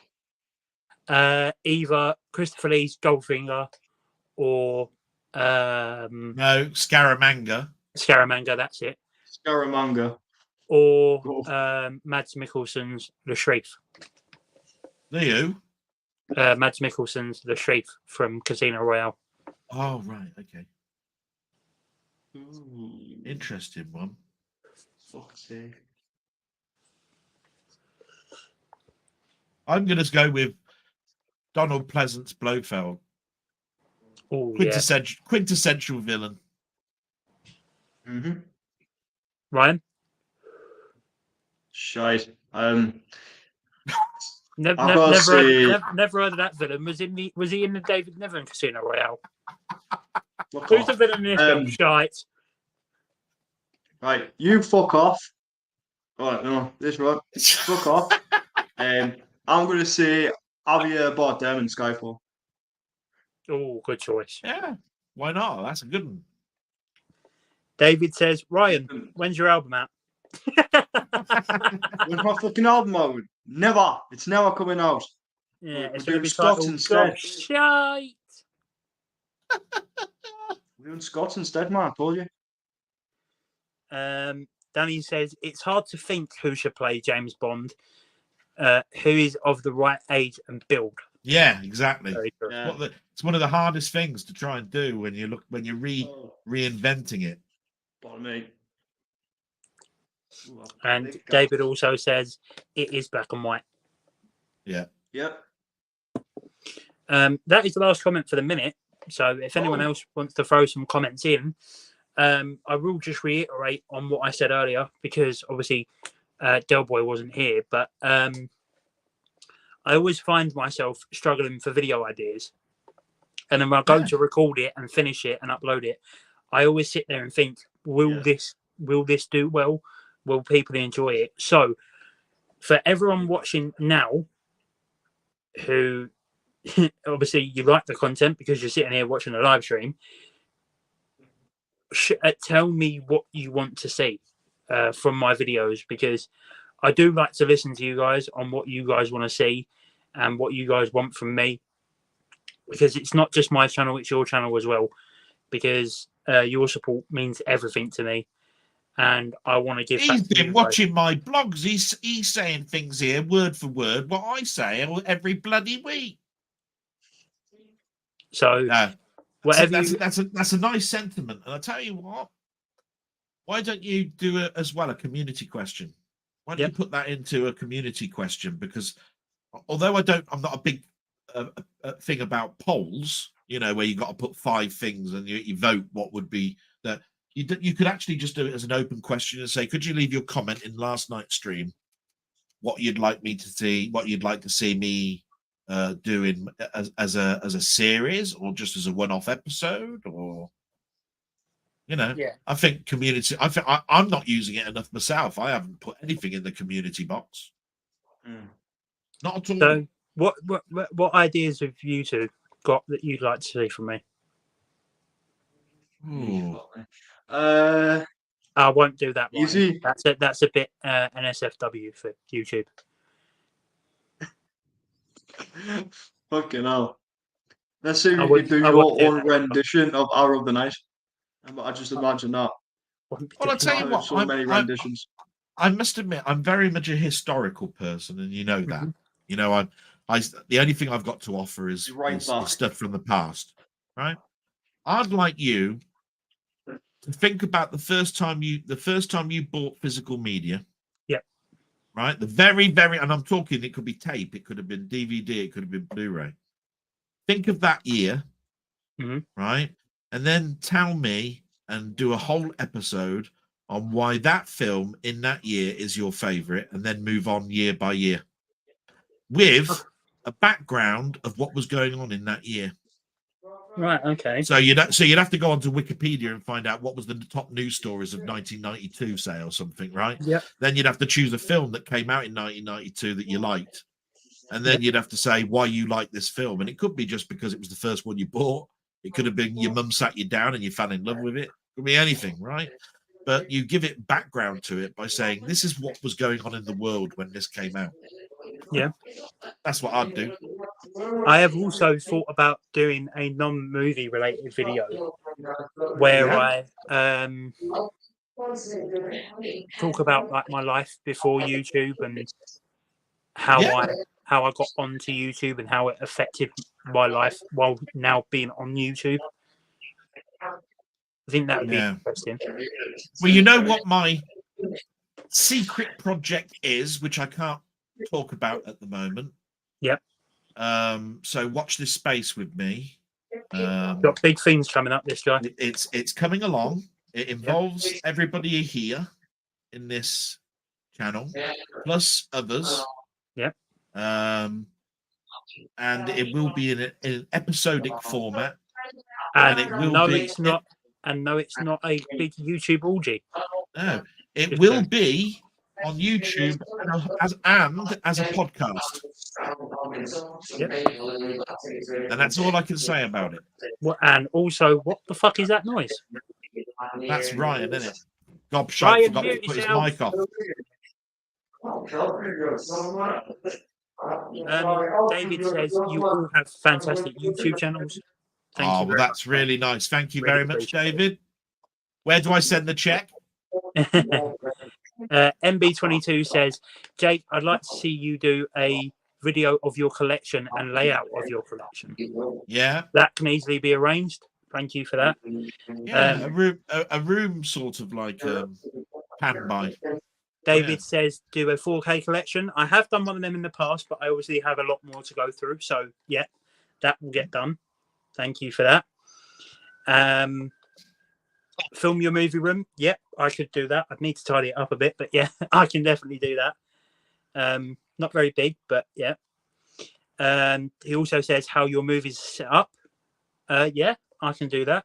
It's very simple and basic, but yeah, definitely can get around to doing that. MB22 also says, or a video on your setup where you watch your movies. Yeah, I could definitely do that. It's very simplistic on how I watch my films, but yeah, I could definitely do it. It wouldn't be a very long video, but if it's something you guys want to see, then yeah, I'll happily do it. So yeah, thank you for that, guys. That really does help a lot and has gave me a lot of video ideas. But I also am thinking about going back to my roots on what I originally started doing on YouTube. My first, 4 or 5 videos were ranking videos, and the most recent one I've done was the screen films. And I was thinking about doing one. Oh yeah, I remember. Yeah, you put them in order, didn't you? What was your favorite? What was your worst? Yeah. And I was thinking about doing one on the Saw series as well as 007. 007 would be a hard one. That'd be a long project, wouldn't it? Yeah. It'd be as much a project as the carry-ons. Yeah. Now, consider it. And Ryan's carry-on film would be Carry On Gobshiting. Aye. I'll take that in the car. I'll get that written for you. David says, looking forward to your videos to see what you do on your channel. Thank you very much. Yeah, I wish I could give you more information on mine. I could do. You see, people who know my channel know that I've done what they call the 8-bit years, the arcade years, the 16-bit years, games that are on Steam now that have got one foot in the past, all of that sort of stuff, because it's mostly computer stuff. And I haven't done too much about the movie stuff other than showing my films at the end of what I bought this week. And you came up with an interesting one, didn't you? That said, get one of your crates out and just video what films you bought, and then give an anecdote for each one that you bought. That's fair enough. I'm excited about my new project. Yeah, but because that will involve everyone, including Gobshite here, who keeps fucking moaning. Yeah. But I might do equally like I've done my 8-bit years, do a film years. Yeah. I think Andrew did it best where he said, here's the 15 films of this year. But I want to make it more personal. See, that to me is like reading out an IMDb list of what was in the top stuff there. He did turn it into something where it's personal to himself, because there were films there that weren't even in the top 10 box office. But I do like to bring a personality into it where it's very personal to you and you have an anecdote for it and you've got a story behind it and all of that sort of stuff, because it gives you an insight, a unique insight into the person that watched it. You know what I mean? See, me as a kiddie, one of the big films that we watched was things like The Amazing Mr. Blunden or Flight of the Doves or The Railway Children, or where to you don't go back that far. Yours would be, and I mentioned it to you the other day, didn't I? I said, your TV is like In the Night Garden. All this, to me, it was Play School, Play Away, Jackanory, Blue Peter. It's a totally different thing. And so you're seeing two perspectives, but similar, because they brought us all into the same hobby that we're in now. So we're intertwined. Yeah. We move this whole thing forward. We are the people that are driving this forward into the next generation, because we're talking about it now, not only the past in a great way, but the present and what we're hoping for in the future. Yeah.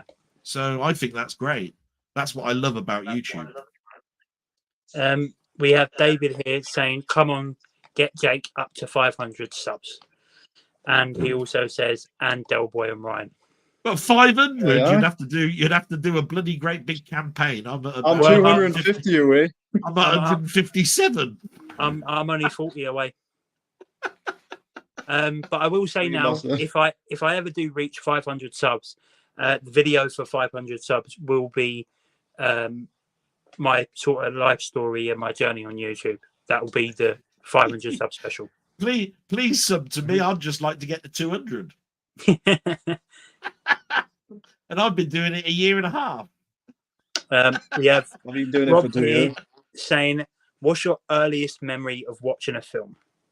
Oh, go on. Oh, God. Oh.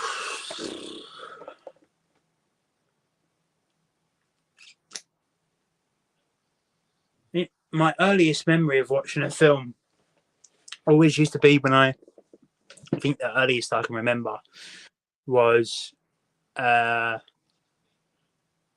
think it was the first film I ever watched, which was Finding Nemo with my nan. That's my earliest memory of film, was watching Finding Nemo. Yeah. I was fascinated by it because I was so used to watching just like kids TV shows, like BBC and CITV and stuff like that. When I watched the film for the first time, I was like, "So when's the next episode on?" There wasn't no next episode. It was literally just animated film, and I will cherish that for a long time. Nice. I think mine is probably going to be Terminator 2. I think that'll probably be my earliest childhood memory, because I think I would have watched it. I think I watched it when I was at least 6, around that time, because that's when you would start to remember. I can remember from when you from 1 to 4, 1 to bloody 5, till you end up together. But I know my earliest like TV show would have been Doctor Who, but Terminator 2 was the one that got us in the film. Shouldn't have watched it. Doctor Who's your earliest memory of when you were watching telly? What was it? Christmas Invasion. How old were you? 5. Okay. I'm interested to know, because that sort of like mirrors what I do. Carry on. Yeah, I'm finished. What about you, Del Boy? Much harder for me. That's what she said. Because I know, quite a few times. Yeah. Because there were films that were on TV, but I don't remember them. And this is where I was bringing in the Doctor Who element like you did, because the earliest memory I've got was John Pertwee turning into Tom Baker. So it was the last episode of the Planet of the Spiders. And that's 1975. And at that particular time, I was definitely 5 or 6 years old. Right. So 5 or 6 years old is when my mum introduced me to the cinema. Right. But you do have to remember that there were probably films that I remember that were on TV. So I have the hardest time answering this question because they were showing Norman Wisdom films on TV. And I do remember The Early Bird as being a quintessential film that I asked my mother to put on whenever it was on TV. You know, she'd scour the pages to see when it was being repeated and that sort of stuff, because there was no such thing as a video recorder. But when I went to the cinema, it's one of two things. Okay. And I think it's because on a Saturday, they rotated the films around. Right. Saturday Club, for me, in the 70s, which is around about 75, was a place where you took 30 pence with you. Your mum dropped you off. You'd watch cartoons. Then there would be a serial like Flash Gordon Conquers the World or whatever it is. And then there'd be two films. And they would usually be Disney films. Mm-hmm. Now, I do remember seeing Robin Hood and the Aristocats in one double bill. Yeah. But I also remember seeing Escape from Witch Mountain and another one, which I can't quite remember. It could have been one of our dinosaurs is missing. I'm not sure. Right. It could have been Bedknobs and Broomsticks, to be quite honest. And those were within 2 weeks of each other. And I find it difficult to say which one I saw first. Was it the cartoon one or was it the live action one? And I keep flipping between the two. I think it was a cartoon one that was first, but I bet you any money it was the other way around, and I keep flipping them around. Anyway, to answer the question, 1975 is the pinnacle, quintessential year where everything changed for me and the magic started. Excellent. Actually, going back to James Bond, I actually have a joke about James Bond. That's a shame that we're not going to hear that, isn't it? So, does anybody remember any of those films? Aristocats that I mentioned there? Did you remember Escape from Witch Mountain? Did you remember Bedknobs and Broomsticks? Do you remember Robin Hood with bloody animals as the main characters? What the hell was that all about? Yeah, I used to watch it. So you don't want to watch all them. We'll come back to it. I'm only having a laugh with you. It's all right. Fuck.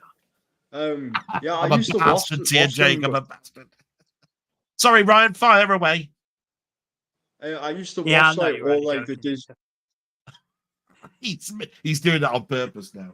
Be quiet for one moment when I get me fucking thing. I used to watch like all the Disney cartoons, like on when they were on the BBC or like ITV, Channel 4 and that.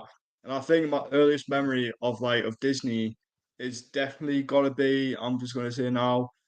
I think it was either Sleeping Beauty or Alice in Wonderland, I would say. If you're looking from Disney, I think they're two good choices right there. Because I wouldn't really class as Snow White as the first one I seen on TV. But yeah, it's got to be Sleeping Beauty or Alice in Wonderland. Oh, if you want a film to avoid, Condor Man. Yeah. Piece of shit that was. Or Tarzan. Even as a kid, Condor Man. What a piece of crap. You want nightmares? Watch that. Right up there with right up there with Mortician Manager. Yeah, look that one up. Yeah, that's right. Where did that joke come from? I said it was about a person, wasn't it? I turned around and said he's the sort of person that goes in his Steam library and plays a game called Mortician Manager. Yeah. You know what? I mean, I'm thinking about watching the Black Cauldron tonight. I definitely want to watch that. Black Cauldron. Oh, okay. I've always wanted that big Disney set, the one that goes up to. They're individually numbered, aren't they? It's the one in the big white book. Yeah, it's a white box. Yeah. And then it's called like Disney Classics, and it starts off from the very first thing that they produced and goes along, and they call them the Disney There's- Classics, and it goes. Most of them are on Blu-ray, but there's some of them on DVD, and I think one of them is Black Cauldron is on DVD. Yeah. But I think there's two different versions of it. One of them goes up to Ralph Breaks the Internet, and the other one goes up to Frozen 2. Yeah, I do know that they've re-released it several times. Can I say the joke I was going to say now, please? No, fuck off. Right, so let's have a look. Of course you can. It's your channel, matey. Go on. So I was in a hotel room the other night, and I was trying to get to sleep, and I realised there was a couple next door having sex really loudly, and to me it seemed like she was having sex with a James Bond actor, because for the entire night, and bear in mind the walls are quite thin, for the entire night all I could hear was her saying was, "Roger, more, more, more."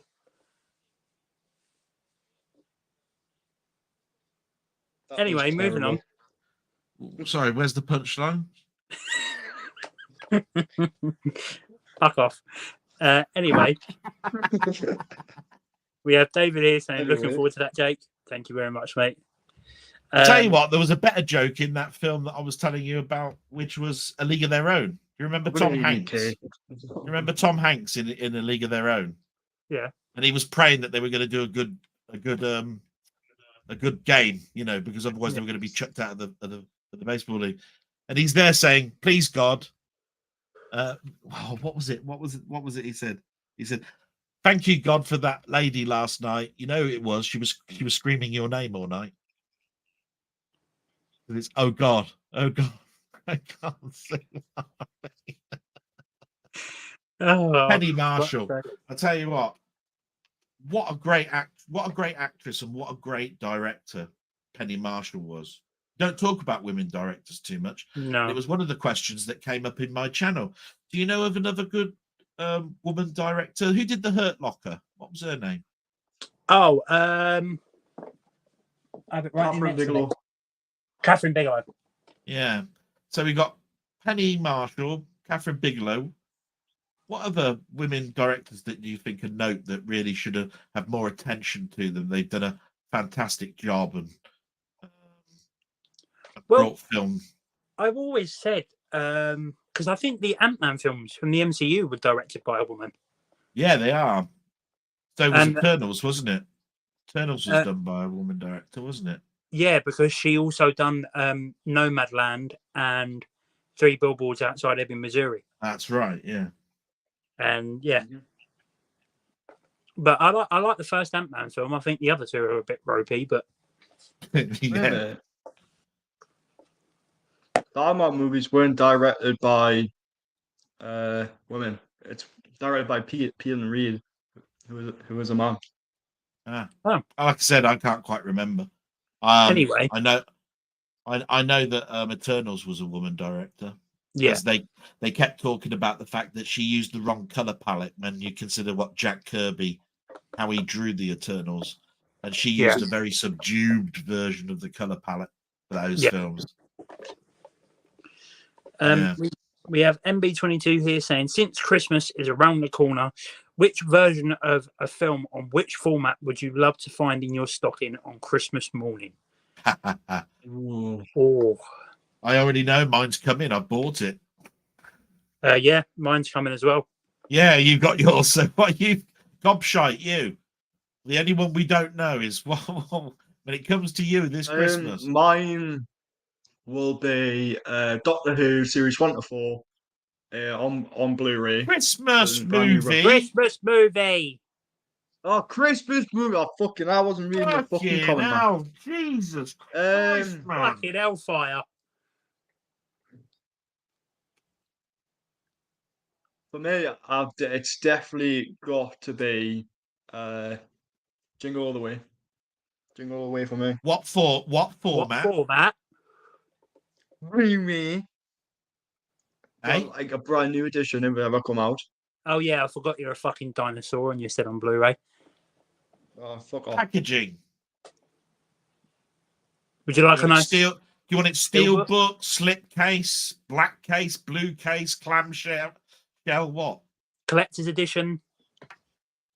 Like a collector's edition, like learn more about like behind the scenes and stuff. Right. Yeah, there's but your do you answer want it in a hard box shell? Do you want it in a clam shell? Oh, You want it with just a normal with a a slipcase? big, What's nice your hard box. what is your wish? Christmas in what packaging? Just fucking told you a nice hard, solid box. Right there, you go. for Ryan to come in on Christmas morning Bar because fucking humble.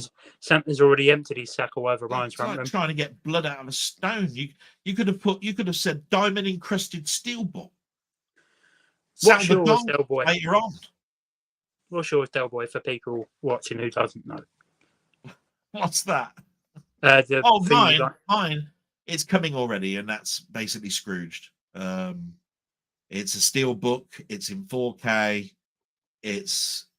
I bought it already, so I'm just waiting for it to be released. That's my Christmas film this year. It's been my Christmas film every year, but it's one of those ones where I'm the most giddy for this year. Like you've got your own, Jake, and that is rolling over to you. And that is the 20th anniversary 4K collector's edition of the Steelbook of Elf. There you go. But yeah, that's mine. Thank you for the question, mate. Loved it. Next up, because I've scrolled too far down, we have David here saying, what old TV shows were your favourite and should be on Blu-ray right now? Oh. Do they like making this hard for me, being a 50-year-old bloke? Oh, yeah. Hell. Good call. I think for a lot of fans, especially myself, I don't think I would enjoy it as much now. But if they did release it on Blu-ray over here in the UK, I would definitely get it just to see what it's like and see if it still holds up from my perspective. I'd like to see the original Power Rangers released, the Mighty Morphin Power Rangers. Fair enough. They did do. Oh, gobshite. What's yours? German release. I think for me, it's definitely got to be the original V. The original what? The original V, the complete series with Robert England. Yeah, but it's out. Yeah, fuck no, I didn't know that. Been out ages. What about yourself, Delboy? Blake 7 Blu-ray. Perfect. Everybody wants that. Or Sapphire and Steel Blu-ray. Both were talked about as being released. Sapphire and Steel was 90% complete and then network went bust. Blake 7 was expected to come out on Blu-ray for an anniversary, but for some unknown reason didn't happen. So there's still only the DVD versions of that out. So same for Sapphire and Steel. Shame.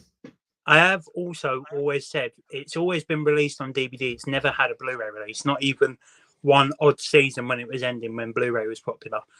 I would like a complete series release of How I Met Your Mother on Blu-ray. I hate that show. I fucking love it.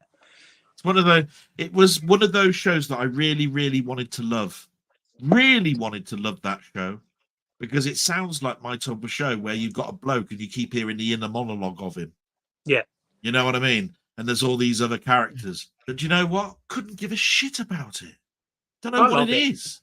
I love it. And it's such a strange thing, isn't it? Because I say to you, watch this and all that and the other, and I keep forgetting, look, you can't force something on someone because if you were to mention that to me, it's the first one where I'd turn around and say, do you know what?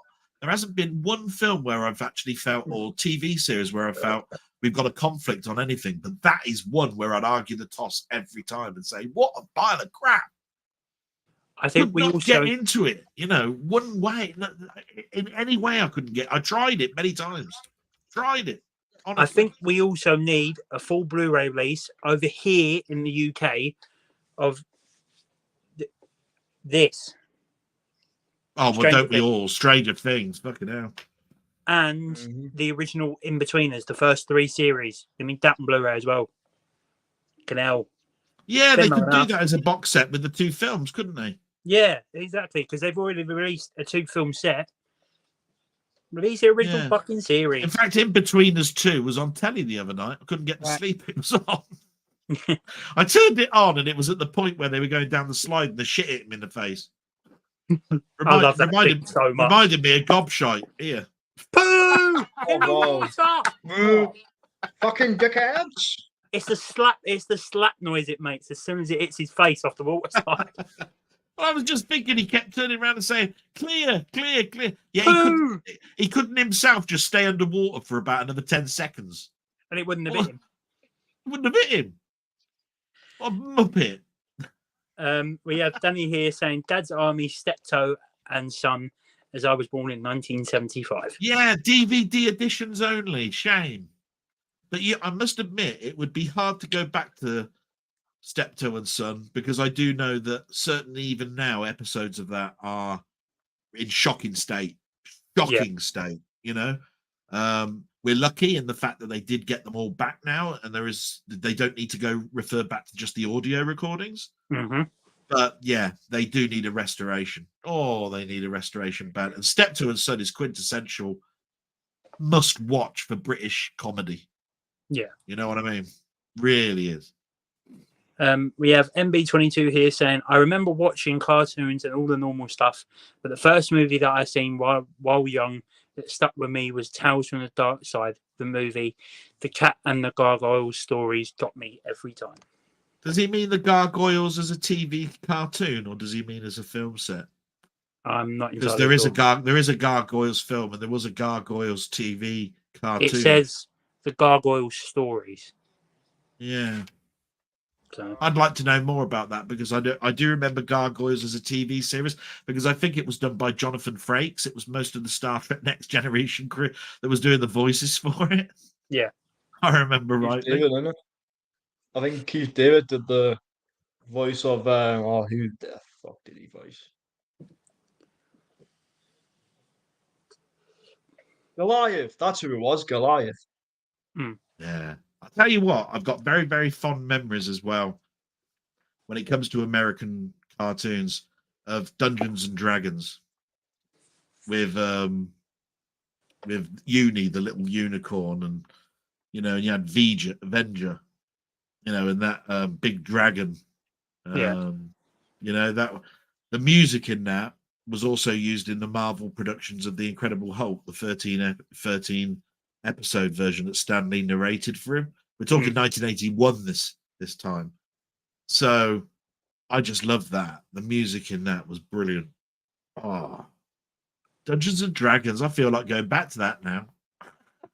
A Blu-ray release of the original He-Man and Thundercats would be good as well. Haven't they done that? Because I know that Volume 1 and Volume 2 DVD came out as a nice big box set, because I bought those. What, of He-Man and She-Man? Or He-Man, not She-Ra.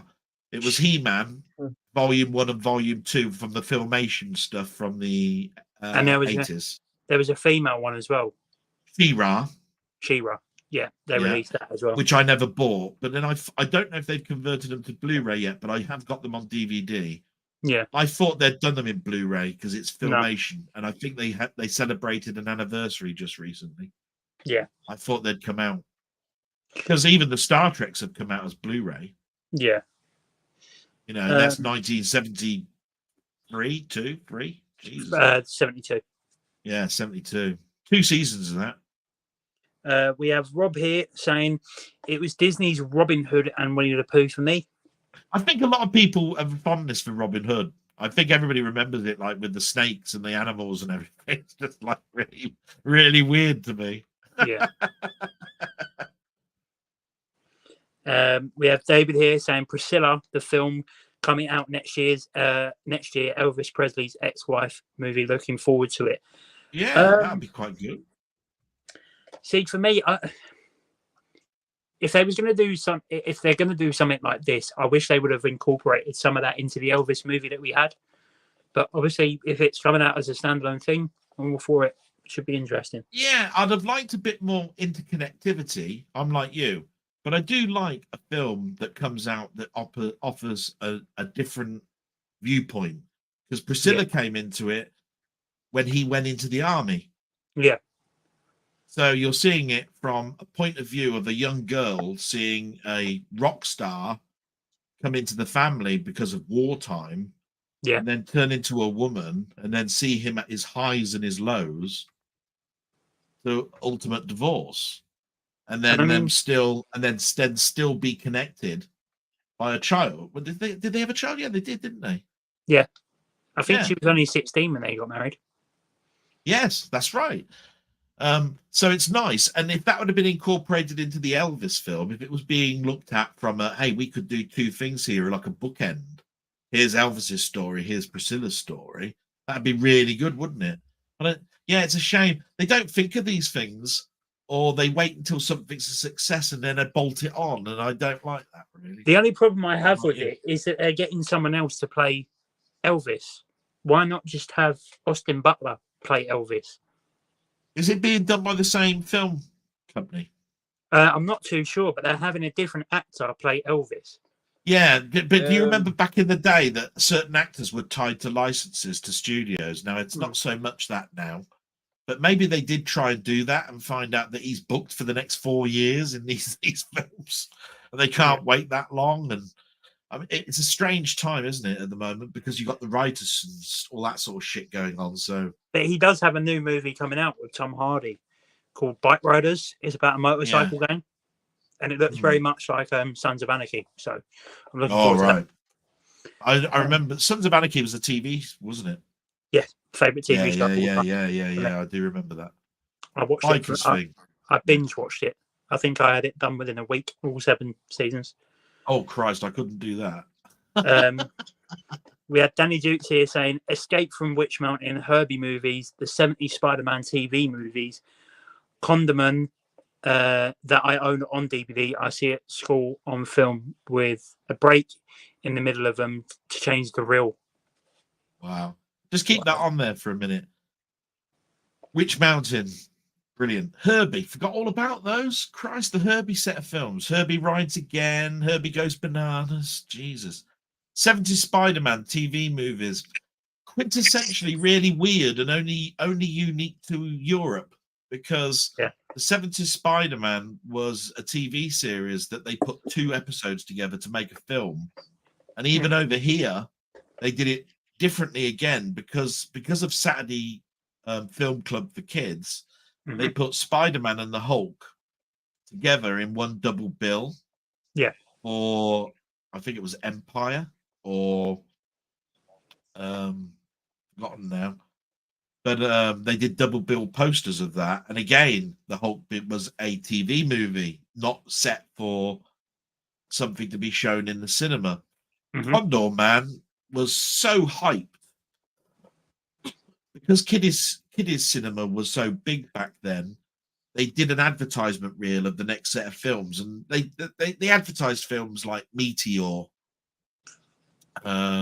which had Sean Connery in, with Orpheus, the big fucking asteroid that was going to blow us all to bits, and all of those sort of films. And Condor Man was going to be this next Disney film with a British actor in it, which would happen to be Michael Crawford, as a spy superhero type thing.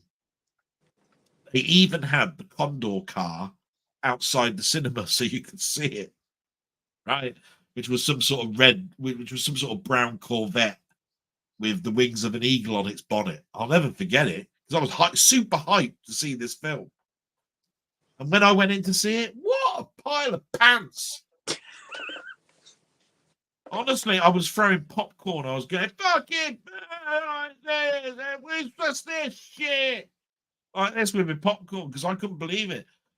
I was so wanting to enjoy this film. And you could see all of the blue screen, or green screen, as it was back then, where he superimposed. I mean, it was worse than Doctor Who special effects. And we're talking about a Disney film. Yeah, with more money revenue than you could ever throw anything at. Just awful. Yeah, but that's the thing with Disney. They've always had more money than sense. Yeah, and then he And said, I "I see mean, it at school on film reel with a break in the middle, and them to th- change the reel." Not quite sure what you mean there, then. But Danny, thanks for putting that question up because you put it into ways that I could split that up with the Spider-Man and the Herbie and that. That's thank you. Remember, I'm an old fart and I have to sort of like read things. I longer don't than know others. if you guys remember the whole Disney scandal around the movie Frozen. Right. What was the So scandal? basically, the original Disneyland, if there was underneath it was Walt Disney's body cryogenically frozen. Oh, that's been for years. Yeah, go on.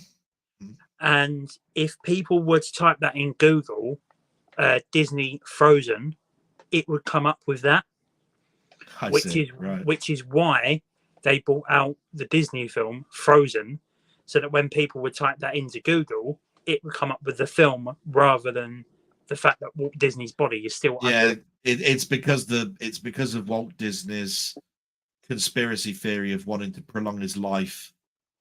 Yeah. That conspiracy theory of him being actually secretly buried in his own park is there, because that's even mentioned when you're when you're going around Disney World. They even mention it when you're going around on the train.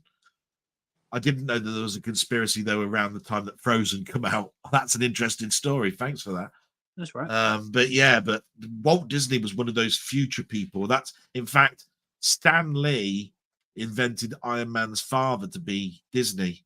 If you look at Disney, Disney was a person who even drew the park. And when you look at Tony Stark's father, he drew the future of Stark World type thing, with the industry of science and everything all coming together, I've actually got something very cool to show you, there, boy. Oh, all right, okay. I think you'll appreciate them. I think Ryan will as well. Since is he going to freeze your hand? Ryan, you like Marvel, didn't you? Yeah, I saw him. Marvel. I have these. So let me just get myself in the middle. Oh, right, Stanley? the action figures, yeah. And then we've got Stanley with Captain Yeah, the America legends. Shield. Yeah, but that's signature. That's a signature. His signature on there. Brilliant. Yeah. So I'm gonna. They brought out a lovely Hot Toys of Stanley where he's sitting he's sitting in a chair. I really wanted it, but it was like $225 or something stupid. Yeah. But yeah, and they did some. Well, Ryan will know this. They did some of those what do they, not flimbos, whatever you call them. Those things that you like getting. Funko Pops. Funkos, that's it. They've done them they've done Funko ones, they've done bobblehead versions. Or when he died, they flooded the market with our homage to Stan Lee. But the Hot Toys one was just gorgeous. I thought it was lovely. Yeah, I just really thought I'd show wanted you that. them. Yeah, thanks for that. Yeah. We have David here saying, what movies are not on Blu-ray but should be now? Oh. So many. They still haven't done 20. I think what was the last figures? I think somebody said it at the last count. It was like 35 or 40% of the film market that's out there on DVD has still not been converted to Blu-ray yet. I know the Abyss isn't. Yeah. True Lies. True Lies. There's two there.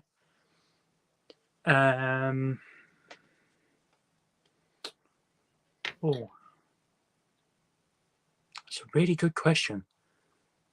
It's a good question, but it's one of those ones that's really hard to do in a stream because, to be quite honest, there's a heck of a lot. Yeah, and you'll probably go away killing yourself for not thinking about it while you're in the stream. But I think, if I remember rightly, it was like 35 or 40% of DVDs have not been converted to Blu-ray yet, let alone Blu-rays being converted into 4K. Mhm. So it really is. I mean, really, I should be coming out with them off the top of my head like this now. Yeah, there's this. But the trouble is, they are quintessentially probably the poorer of the releases, the ones that are the more obscure, or the ones that people really, really wanted on DVD, but then stopped screaming for it when Blu-ray came out, and they said, "Oh, I'll just keep with my DVD of it." I mean, there's Good still enough some for of the me. Disney. There's still some Disney films that are still on DVD that aren't out on Blu-ray, Yeah. like Black Cauldron.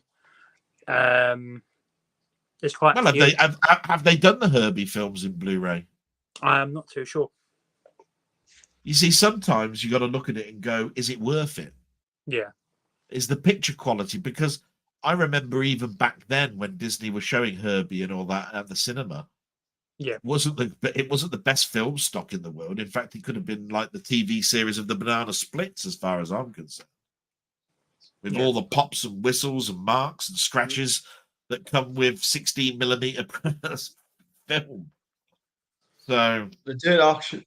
I'm just saying, yeah, they did actually release Herbie on Blu-ray, like they a did. few of the Okay. films. Hmm. But the thing is, that the only American releases, and they are going for at least 40 quid each. Wow.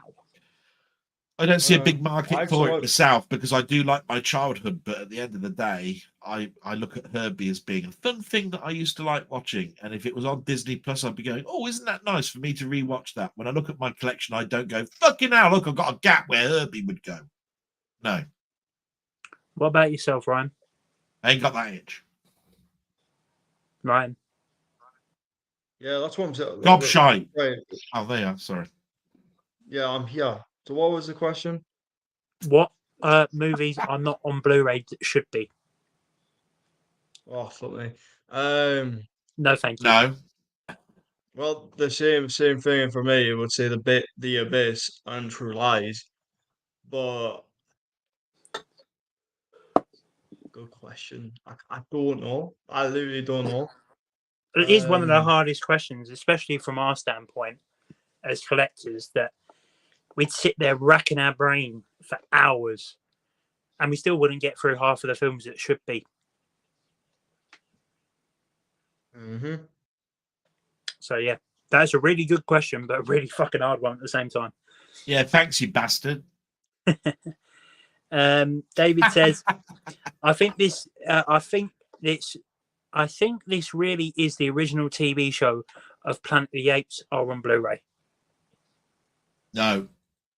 I don't think it is. No, so the last time it was released was as a DVD set in this country, and then included in the Planet of the Apes film box set with a TV series, plus the only edition that you can buy is the animated series, Yeah. which was it called Planet of the Apes 7 series box set or collector's edition? And it was only in America because I bought it and it cost me 90 quid. See, I have all of the Planet of the Apes films. I've got that box set that goes from the first one to Dawn, and then I've got the new trilogy on 4K. Yeah, but I do remember that set uniquely because it was the heads on a sideways sort of like point with one Planet of the Apes head superimposed over the top of another one, over a top of another one, until you got a sort of like an effect of seeing them sideways standing next to each other. Yeah. Right. And literally there was a sticker on it that said this includes the TV series and the often remembered cartoon series. And it was the cartoon bit that I went, "Oh, I'll have that." Because I'd already got the I think it was 13 parts TV series. It was only like one season, 13 episodes. But I remember watching that on a Sunday. You know what I mean? On when you're having your Sunday lunch, watching that. You know what I mean? In the 70s. So we have Danny here saying Dungeons and Dragons cartoon I have on DVD. yeah, I got it on DVD. Awesome. It came in a class box set. I want to go back and look at it now. We have MB22 here saying Tales from the Dark Side movies was an anthology and the two stories in the movie, one with a cat and another with gargoyles, they scared the shit out of me. I'll be very surprised if none of you have seen it. I haven't. Yeah, I've seen it. Oh, So, Tales of the seen Dark Side is a movie, but it's also a TV series. I've got both on my NAS drive. The TV series is getting a bit old now, but when it comes to anthology, I've been a big follower of anthology for years because my anybody who knows me knows that if they were to ask me, what is your favorite TV show ever? They know what my answer is. Yeah. Which is The Twilight Zone. Because it's Rod Serling. And it's why that is so closely linked with Planet of the Apes, because he did the screenplay for the first Planet of the Apes film and came up with the ending, which is quintessential Rod Serling. You know what I mean? And I've loved all his anthology shows, like the Night Gallery. He did a load of them. But then there's been Outer Limits, and there's been Creep Show, and there's been Tales of the Dark Side, and there's been Armchair Theatre, and there's been Hammer House of Horror. Yeah. I love anthology because they're little snippets of stories that you can just take in and go, wow, wasn't that a nice little compact thing to watch that took 20 minutes? Yeah. And that's what I loved about it. We have David here saying the Priscilla film comes out January 2024. Wow. So they must have been filming it and wrote it and all that sort of stuff well before the writer's strike. So yeah, so not long to wait for that. Just just over 3 months. We have Danny here saying my school had a film projector to play the films on. Okay, that makes sense. Some schools did. We used to have a TV that used to be rolled out on wheels, on caster wheels, with a video recorder. That's all we had. We have Gary here saying good evening, everyone. Good evening, Gary. Good evening, Gary. Good evening, Gary. And David says the original TV show The Young Ones to be released on Blu-ray. And bottom needs to be released. Yeah. Interesting fact about The Young Ones. The Young Ones has already been released on Blu-ray. Interesting fact about The Young Ones. Nigel Planer lives across the road from me. Wow. That's good. Hole in my shoe is letting him walk. David says it needs to be released on Blu-ray. Planet of the Apes TV show. He also says when I was young, fantastic to watch on TV on a Sunday. Yeah, there was certain stuff that I used to watch as a kiddie on Sunday. Space 1999, UFO, Planet of the Apes, Logan's Run. All of those were TV shows that were based around films that I just loved. You know what I mean? You look at them now and they're like, what? You were watching this shit? But you got to remember you were of a certain age, I mean, I look at your stuff and I go, Night Garden, fucking hell, Teletubbies, what the fuck are you on? Are you on? What planet are you on? I mean, I wasn't even watching In the Night Garden when I was younger. By that, but you know what I mean. You could reach to a certain audience, is what I'm saying, and they would say that was their Sunday lunch thing to watch. By the time In the Night Garden came out, I was already watching horror films. So, well, I'll tell you what was funny about that. Horror films to me, my mum used to let me watch the BBC production of a film, like a Hammer film, if it was released on a Friday at around about 10 o'clock at night as the last film of the evening before the test signal came out. And it would normally be something like Hammer's Prince of Darkness, 1958, the original Dracula, or Frankenstein Created Woman, or whatever like that. And there would be, my mum would always tease me, because you got to remember that my mum was still like in her 30s or something then when I was that age, and I was about 7 or 8. So she'd say, I'm just going into the kitchen now to cut myself a sandwich. Because it was all about a slasher film or something, do you want a nice with blood sauce? I mean, tomato sauce. She'd want to get us our supper, you see. And she'd do all of those sort of things. So I've got fond memories of how I watched horror. And it's why I turned around and said there is a quintessential point where horror then became real for me, and that's The Exorcist. Soon as I saw that on a VHS tape on its release, I went, wow, that's horror. Shit. Yeah. I haven't seen anything like that in my life. Hammer is all about seeing red little droplets of blood go around. You didn't even see the cut. It was just a red line. Exorcist was all about the slashes, the gore, the gauge that would come out from the cut, the pus that would be coming. Oh, I mean, my God, that was the difference to me. We have Gary here saying, what new titles have you purchased this week? See my blog. Fucking hell. Load of new Arrow titles, a couple of steelbooks. Yeah, take you 20 minutes to go to your shelves to pick them all out and show them again, wouldn't it? No, these are the things that are on the way. I'm talking about. I thought you wanted to know. I thought you wanted to know what you bought this week, as in you've got them in your hands. Yeah, there's quite a lot of new stuff on the way, but I did do a video not yesterday, the day before, everything I picked up last week. Yeah, my Megan arrives tomorrow. I know that because I've got awesome. I got the email saying that it's being delivered Monday. Oh, nice. That should have arrived Saturday. It should have arrived Saturday, but it didn't. What about you, Ryan? I've just ordered a lot of Arrow stuff as well, so that's due to come on Halloween actually. But I doubt it'll come. It'll probably be Wednesday when they come. So what Halloween's that? What Halloween's that? This Halloween. No, were you talking the film Halloween or no? He was just Halloween? He was just saying all of his stuff's arriving on Tuesday. On Halloween. Yeah. Which is Halloween. What's coming for Halloween? Yeah. The Psycho box set, the Hellraiser box set, Blood and Black Lace. That's right, because you bought that pauper edition, didn't you, of those videos, didn't you?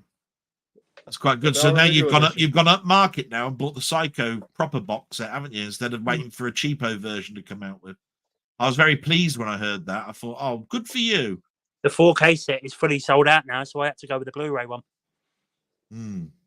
So it's got the same contents in it anyway, so it's not that bad. I'm definitely not getting that bloody Chucky set. That can stay there.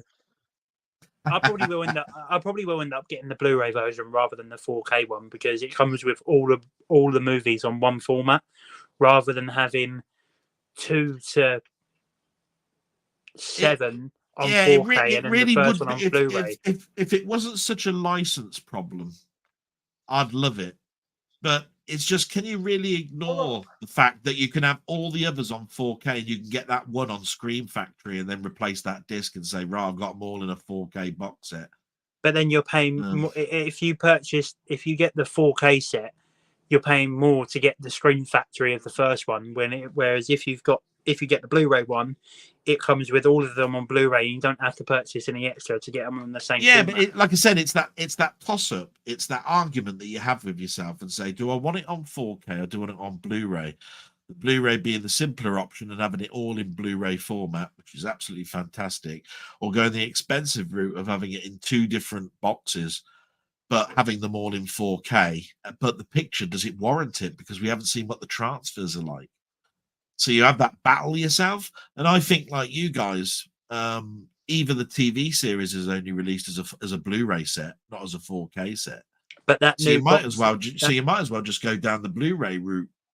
That's what I'll do, because that both sets, either way, come with the documentary Living with Chucky. Yeah, that's right. So yeah. So we have our man here saying, hi all, how's everyone this evening? None of your bloody business. Thank you so much, Armin. I'm wonderful. Thank you. David says TV shows are not the same as when I was younger. Too bloody right. It was better when I was young.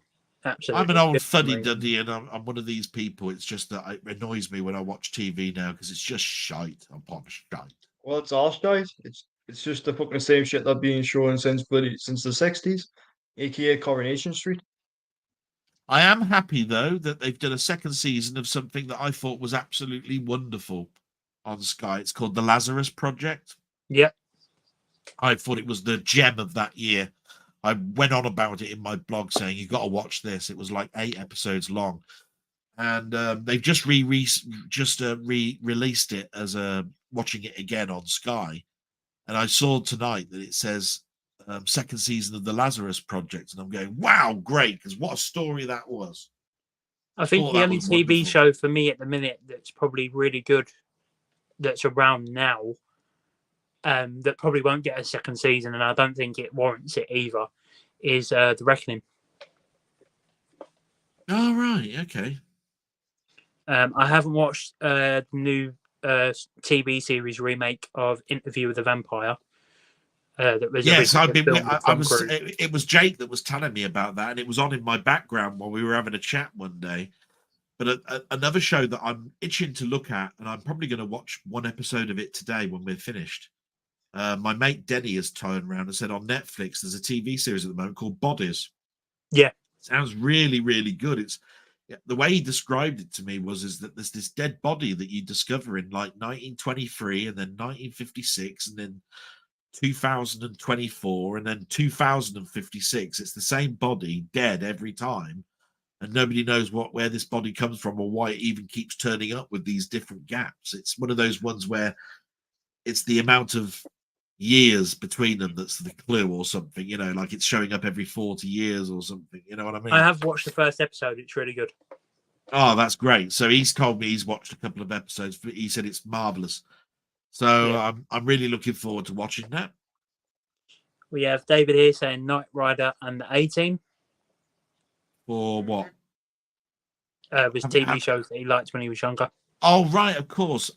Well, you see, I really- nobody mentions Airwolf, and I don't know why. Yeah. I All even three like have got I even like Street Hawk. Hated Auto Man.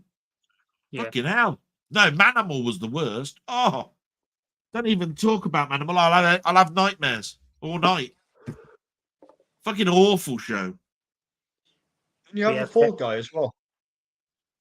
Well, the Fall Guy was one of those shows that I think went on for so many seasons, but it was really nothing more than a bounty hunter show. The 18 was like something going on in a town that you had to get rid of the gang war that was going on in the town. Knight Rider was all it was the quintessential techie show. Do you know what I mean? Where tech solved the day. You see what I mean? Fall Guy was a great show. Yeah, I think it's been released on Blu-ray, hasn't it? I think it was about 5-6 seasons. I know the $6 Million Man has now been released on Blu-ray, along with the Bionic Woman, and along with deluxe versions of the TV films, which didn't that have a famous actress in it that went on to be really, really good? She was in Cinderella Man, wasn't she? What's her name? Something Swank.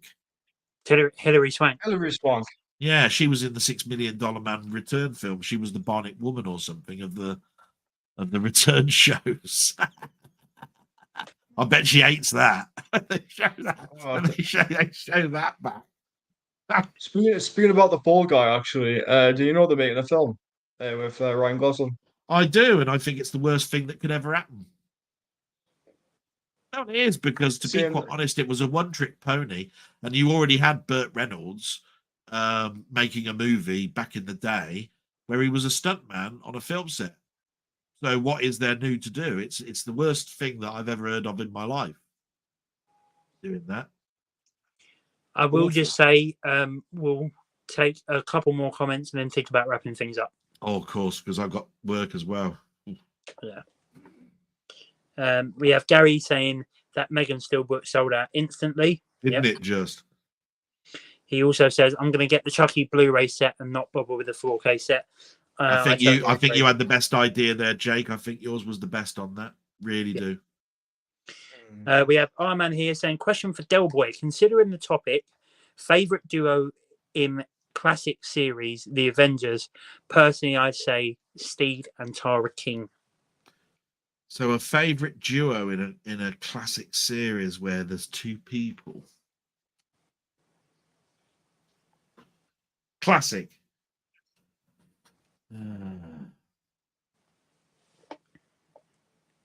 Randall and Hopkirk. Yeah. I don't know Hopkirk. I think those two worked so well together. And the only reason it didn't make a second series was because it cost so much to make. I could have mentioned, is it The Persuaders, which was Roger Moore and Tony Curtis? Yeah. Is it The Protectors or The Persuaders? I always get it wrong. I think it was The Persuaders. Persuaders. Well, that's what I mean. It's very because it sounds so close to The Protectors.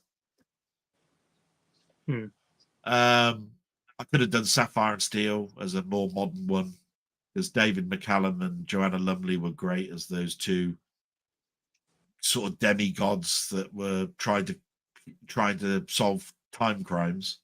Yeah.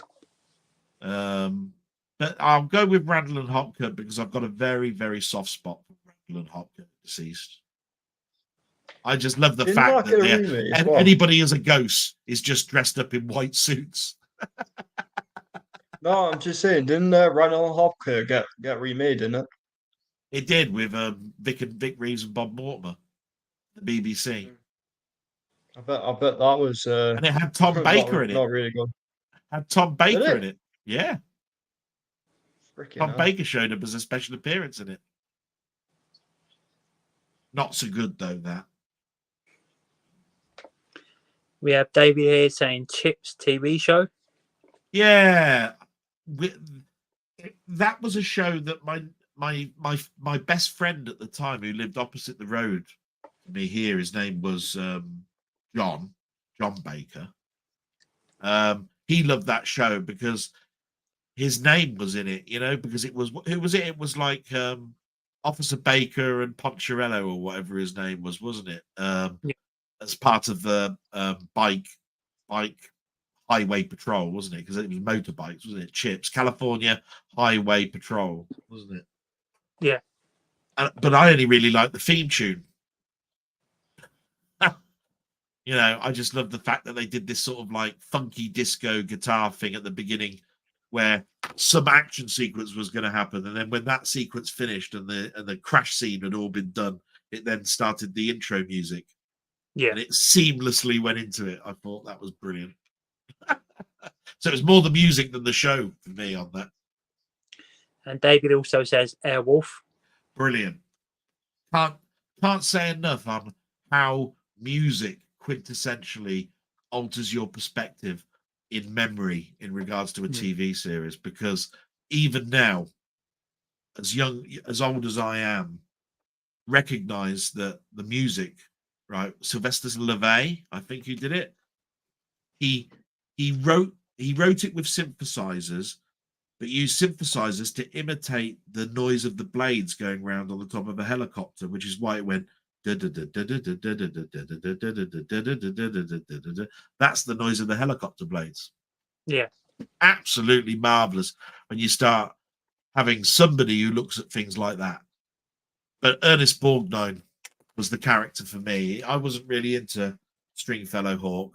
He's too handsome, the bastard. I wanted to punch him in the face. But Ernest Borgnine was like sort of like having your dad with you on in a quintessential Mach 3 helicopter. Fucking hell.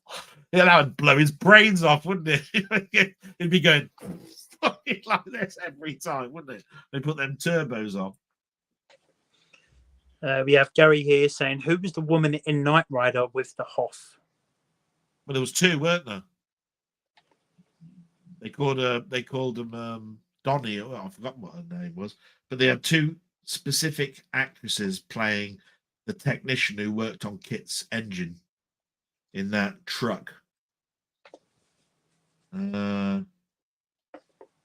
Forgot their names, but they were both beautiful. They were like eye candy, but they were good actresses in their own right. I don't think that they were stereotyped too much, because Christ, you've got a woman working on an engine. I mean, that's not exactly stereotyping anybody, but they were eye candy. Really, you only ever saw them when they were working on Kit, because had his shit kicked out of him. Yeah, You know what I mean. We've got Danny here saying got Automan, Knight Rider, A-Team, Street Hawk, and Manimal on DVD. Yeah, I've got Street Hawk on Blu-ray, Automan on DVD, Knight Rider on Blu-ray, A-Team on DVD, Manimal on DVD. Hate Manimal, had to have it because it was a. Prove me wrong, I can't remember. This is from memory. I'm pretty sure it's a Glenn A. Larson production. And it starred David McCorkindale. Is that his name? And he only ever turned into about 3 creatures. It was a hawk, a snake, and a black panther. And they used real type tech effects to do the creature changing thing. So they put little like plaster of Paris or like skin type things with bubbles, so that to make it look like his cheeks were turning into something like it was supposed to be like American Werewolf in London effects. That chance. Danny also says Randall and Hotkirk and the Persuaders on Blu-ray. Exactly, got them as well. Wonderful. And I've even the got last comment. I've got the soundtrack on Randall and Hotkirk as well. And the final comment of the night is David saying Incredible Hulk TV show from 1970. Got it on DVD, got it on Blu-ray. So that is it for another episode of Slasher Sunday. Thank you all very much for watching. Thank you to my beautiful bastards of guests for joining. Beautiful Bellends. Oh, absolutely. I'm sure they'll be back on next week. I'm sure they'll be back on next week to talk more shites with all of you for episode 6. And we should have a couple more guests on to go with that. So thank you all again and for all the support on the previous videos. It really does mean a lot. I will try and sort out some of the video ideas that you've suggested tonight, and hopefully you guys enjoy them. I don't know if this means anything, but please, let's get Jake up to 500 before next week. That would, I'll tell you what, that would make me ecstatically happy. I think he deserves a little bit of attention here. Forget me, 157, fuck off. Put me back there, I don't give a shit, right? But I mean, I'd love my channel to grow, but I think Jake deserves to get to that milestone, and I think with a little bit of a push, that wouldn't be too hard to do. If you could tell anybody he's worth supporting and subscribing to, please do so. So I think we should get it started. Hashtag get Jake to 500. Yeah, hashtag blame Jake. Yeah, hashtag blame Jake. You will see Elon Musk on X saying, "What the fuck is this?" Yeah, I mean, I did start a campaign about a month ago with hashtag Ryan is a gobshite, and it did take off. David says, well, yeah, because it has that theme, right? David says, amazing live stream, guys. Take care. Look forward to your videos. Come on, everybody, support Jake. Thank you very much. Very much so. And he also says, you all have fantastic YouTube channels. That's really nice, David. Thank you very much. It's really nice to hear, And that's where we'll leave it. I will see you guys next Sunday where we will talk more shite. Thank you all. Bye-bye. Bye-bye. Bye-bye. Bye-bye, everybody.